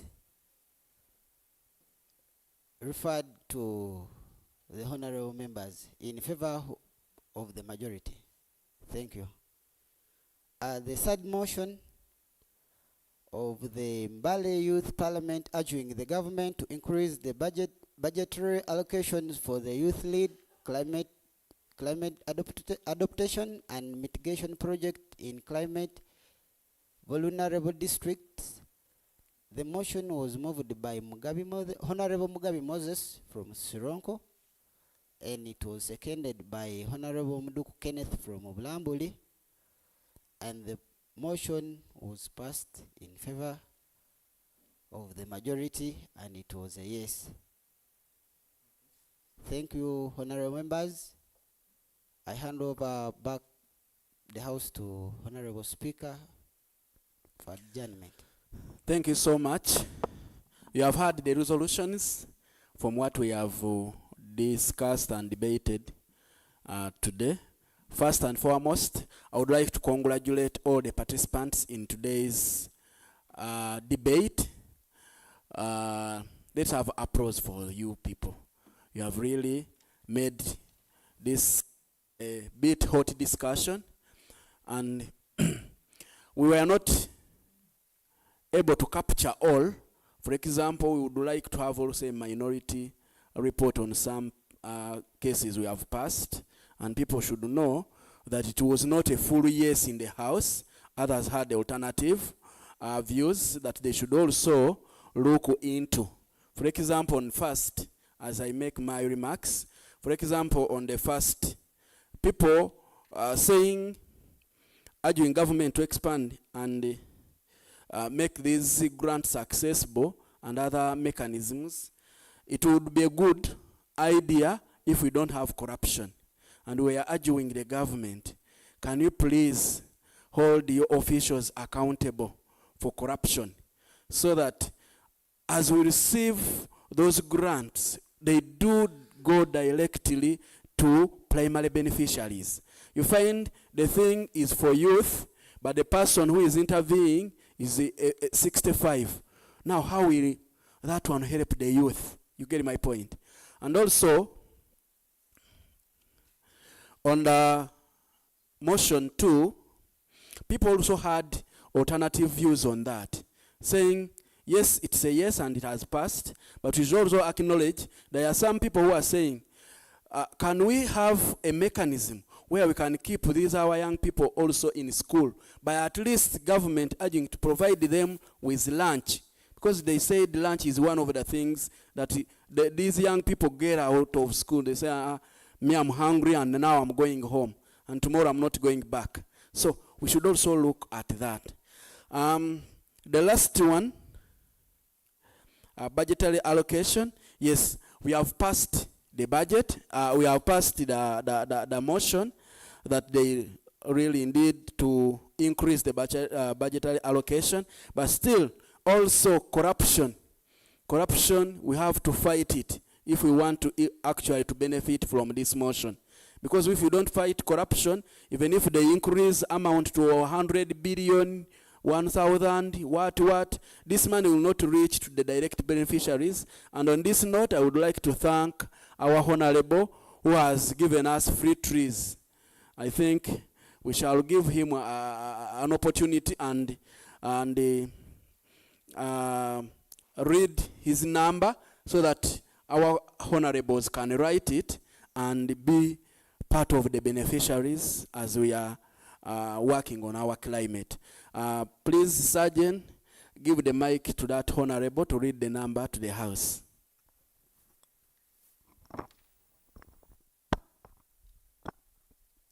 Thank you very much, Right Honorable Speaker. For the record, my name is Mugabe Alan, and I'm from Soronko District. I request that you use that number for that very purpose. It is 0773 54 8289. 0773 54 8289.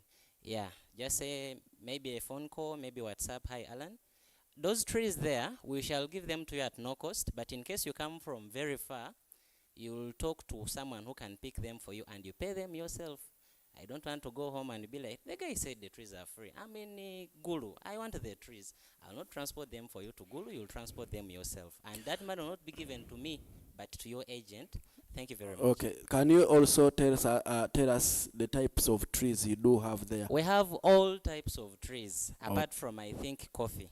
Okay. We have all of them apart Let's from approach the member for that generous heart and that information.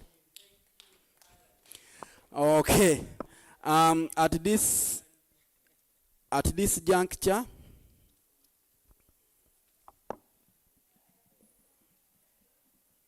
before we adjourn this parliament,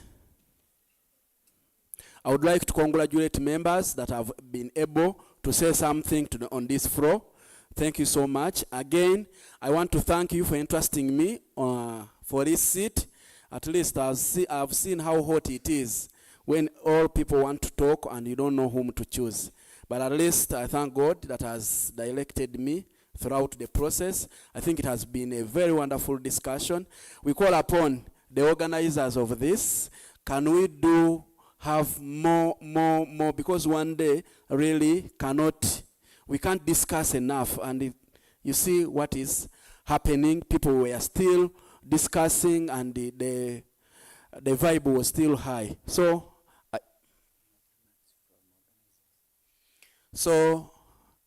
I call upon the organizers that if possible, we will have these sessions and we have these youth come and talk about their country and the shape of their destiny. Now, at this juncture, let me invite the organizer, the coordinator, to have a word to say. Thank you so much.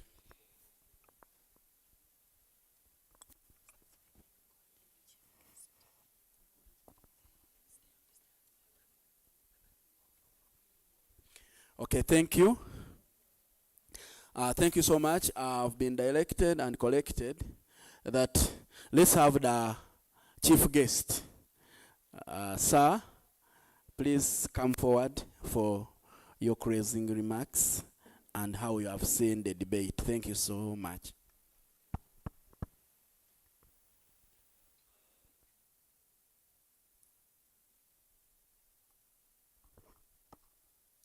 Thank you very much, dear Honorable Speaker, the Chief Whip, the Sergeant, the clerks. Good afternoon, members. I take the opportunity to welcome you from the session through the Speaker. Indeed, it is a wonderful afternoon. It's a very good experience for some of us who have never been to the Parliament, who are first-time attenders. We thank you, Speaker, for taking us through, and we pray that we get more sessions like this so that we can acquaint ourselves with how the rulings are made, how policies are made, and how decisions are made. I thank the proposers, the movers of the motions, the seconders, and all the participants for their surely insightful ideas and deliberations. It is a very wonderful experience, and I know the task the Speaker had to go through to pick and not to pick, who to speak and who not to speak, and I think we are glad and grateful for that. I also thank the members who have been with us since the start of the day. It's surely important to recognize that we've been here since morning. We've foregone quite a number of things, but I take the opportunity on behalf to thank you for being with us this far, and we pray that whenever more and more sessions of the kind are put up, please don't hesitate to be with us. And we also request Faraja that in case more opportunities come up, please, Eastern Region and this place, plus any other place, we can request that it is moved to Vulambuli and any other place. So I think it is quite a wonderful moment for all of us. It has been a good platform of debate and discussion, and I think the ideas are quite overwhelming and insightful. And as future parliamentarians or parliamentarians in the making, I think all the members in the room can surely make very, very good parliamentarians, debaters, and the like. So I equally take the opportunity to thank you for those wonderful deliberations. On behalf of colleagues, we appreciate the organizers of the event for putting in time, putting in resources, because to have something as colorful as this, I think it doesn't just come at no cost. So we applaud you and we appreciate you, and we pray that may God give you further opportunities, and also to be able to extend such offers and trainings and opportunities to the region. For the youth that have participated, I think we can't thank you any less for the time and all the ideas, and we pray that you equally be with us again and again. We look forward to further engagements and participation in such events. Allow me to end with a quote from Richard Nixon. And Richard Nixon once said that power is a state of mind. We can do as much as we think we can. And if we don't think we can do as much, then we won't. Think about yourself as someone who can do something, and then one day you will be that person. So I surely believe that fits in what we've been doing since morning, at the deliberations and everything else. And look at yourself and whoever you want to be in the future. And this is a platform and a start for each one of us. It can't be the end. It can only be a beginning. I thank you very much for hosting us and giving us this platform to listen out, to deliberate and to listen to the members. And as Honorable Speaker, thank you for the opportunity for taking us through the session. I thank you all once again. Let me wish you a good afternoon. Okay, thank you so much. Thank you so much. At this very time, let me call the organizer. Please.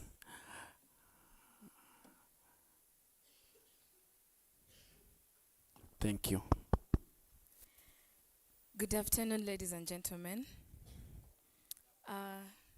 Thank you, Honorable Speaker, for the moment to give my final remarks. Protocol observed. I have a few announcements to make. We're giving out a survey, but I think I'll have a sample size of about 30 people that will fill it out. Kindly take some time to help us see what we can do better alongside the EU. Secondly, if you have not registered, kindly do. Check in with the administrator right there / the accountant. If your numbers, your account number, your mobile money number, it has to correspond with the names registered. Please make sure that you have that verified as well. And then I would also like to encourage all of you to apply for the National Youth Parliament seating. The call is already rolling out. In case there's some glitches, you'll have to be patient. It keeps going on and it's on and off because of the overwhelming numbers. So I still encourage all of you to apply. Other than that, I wish you the best. Thank you very much for your time. Yes? The National Youth Parliament. There is a link. If you there is access to information. We have media platforms. If you check Faraja Africa Foundation on your, if you just type it into your Google search, our website has the call, our Twitter page has the call, our LinkedIn has the call. Everywhere you will find the call. So kindly take your time, check it out and see if you can apply. We also have other opportunities like World Heritage Volunteers. You can also take your shot if you're an advocate for climate and see where you can create change. So thank you very much once again. I wish you all the best. Lunch is ready. And yeah, I wish you all safe travels back home. Good afternoon. I would once again thank the organizers, the Faraja Africa Foundation, the Germany government. I thank the organizers. I thank our chief guest for those wonderful words. I thank the proposer, the motion movers, the seconders, the participants, and everybody in today's house. Thanks for your attendance and participation. At this juncture, I adjourn the session. Nice time. See you in the National Parliament.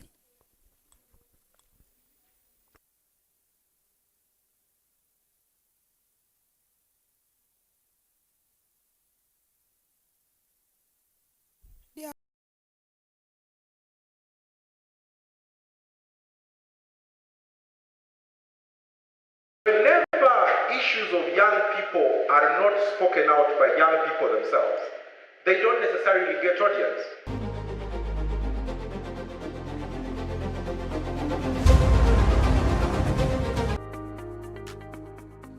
Yeah. This being the 6th edition of the National Youth Parliament, organized by Faraja Africa Foundation. Yeah. As always, the drill is you have the regional parliaments where youth get to debate on various issues. So how were the regional parliaments of this year? Well, quite interesting. They were bigger compared to last year. Remember, because last year we still had COVID, that was, sketchy. This time around, we had bigger numbers and we had wider participation. This year's Central Regional Youth Parliament has been an interesting one, where we've had young people come together and deliberate on issues that are actually pressing us. Unless we are given those spaces to exercise and also give out our views to those local governments, we will try until Jesus comes back. So far, this is the first youth parliament I've attended. Physically, I had attended the virtual one in 2021. But it has been a beautiful experience, a lot of brilliant people to meet, seeing the youth passionate about the matters of the country. I think each year that gets by, the Youth Parliament becomes more interesting and it gets better. It's a very enriching experience to see young people debate on pertinent issues that affect them in society. It's a blessing to tap into their cups of wisdom because, they give us a fresh feel of what is going on at the grassroots, where we might not be able as leaders to reach on a daily. So young people's advocacy, strengthening the youth voice, is a platform that we really need to fully utilize, and the Youth Parliament offers it on a silver platter. The question the youth are asking out there, how do you choose this member of parliament to come on the floor of parliament? Okay, for starters, it is always a competitive process, that is for a fact. But in the competition, we look at leaders, young emerging leaders, who have hands-on skills, who have done something, and we also give a lot of consideration to the leaders from the grassroots, because given our development approach, we're using a bottom-top approach. I don't want to lie to you that I'm going to go and pick someone that has been in power for some time, that is exposed already. No, we want that person who has not been here one time, or that person who is able to talk, who is able to speak. And of course, while we're doing that, we consider special groups, I'm talking about the PWDs, I'm talking about the special groups. We're looking at the women, the young mothers out there, and that person who maybe didn't finish school, but they're trying to make it out there. So it's not like we don't want everyone to participate. I also have to have regional balance. We want each and every region. I was so inspired by the sessions. When I was cheering, at some point I got lost in my head. I said, imagine this was the real parliament, because the people were really respectful. Under my guidance, I managed to imagine in 30 minutes, 18 politicians speaking to the point. That was special, and we need to improve this, keep on going with this. Now, one day is not enough for everyone to understand the content of the motions. We tried, but we can only try. So this has inspired me. I want to really talk, say, okay, what are the chances? Can we see, is there any chance that we could keep on these conversations? Maybe even if it's quarterly. Because this crowd, if they have another chance to debate, they'll just get better and better and better. So the issues that were carried out from all these different regions were put together. And of course, we use the whole problem analysis sort of method to come down to the motions that we've discussed today in the chambers. During the event, we had 3 motions, but one of the most outstanding motions that really that really touched me was the motion on cattle rustling in the eastern part of Achule sub-region and Karamoja. This is something that we have been talking about. We tried all angles. And when this thing was brought, and I believe what we brought out here will again spark fire on the government to at least act. Traders who have handed over their guns to the government, you would find that they have been promised that maybe we are going to give you these livestock and other things to do. Because what the Cajuns knows, most of them, they know about only cattle keeping. There should be an alternative of other things so that they don't go around and killing people, taking away their cattle. They should know that without keeping the cattle, we can also survive on our own. It is not only about the cattle raids that is taking place. As I speak right now, families are leaving their home as early as by 5 p.m. to go to seek for a refuge in one of the nearest places that they feel it's a bit safe. One of them being churches, institutions like schools, just that they can comfort themselves in. Because these cattle raiders are no longer only taking cattle,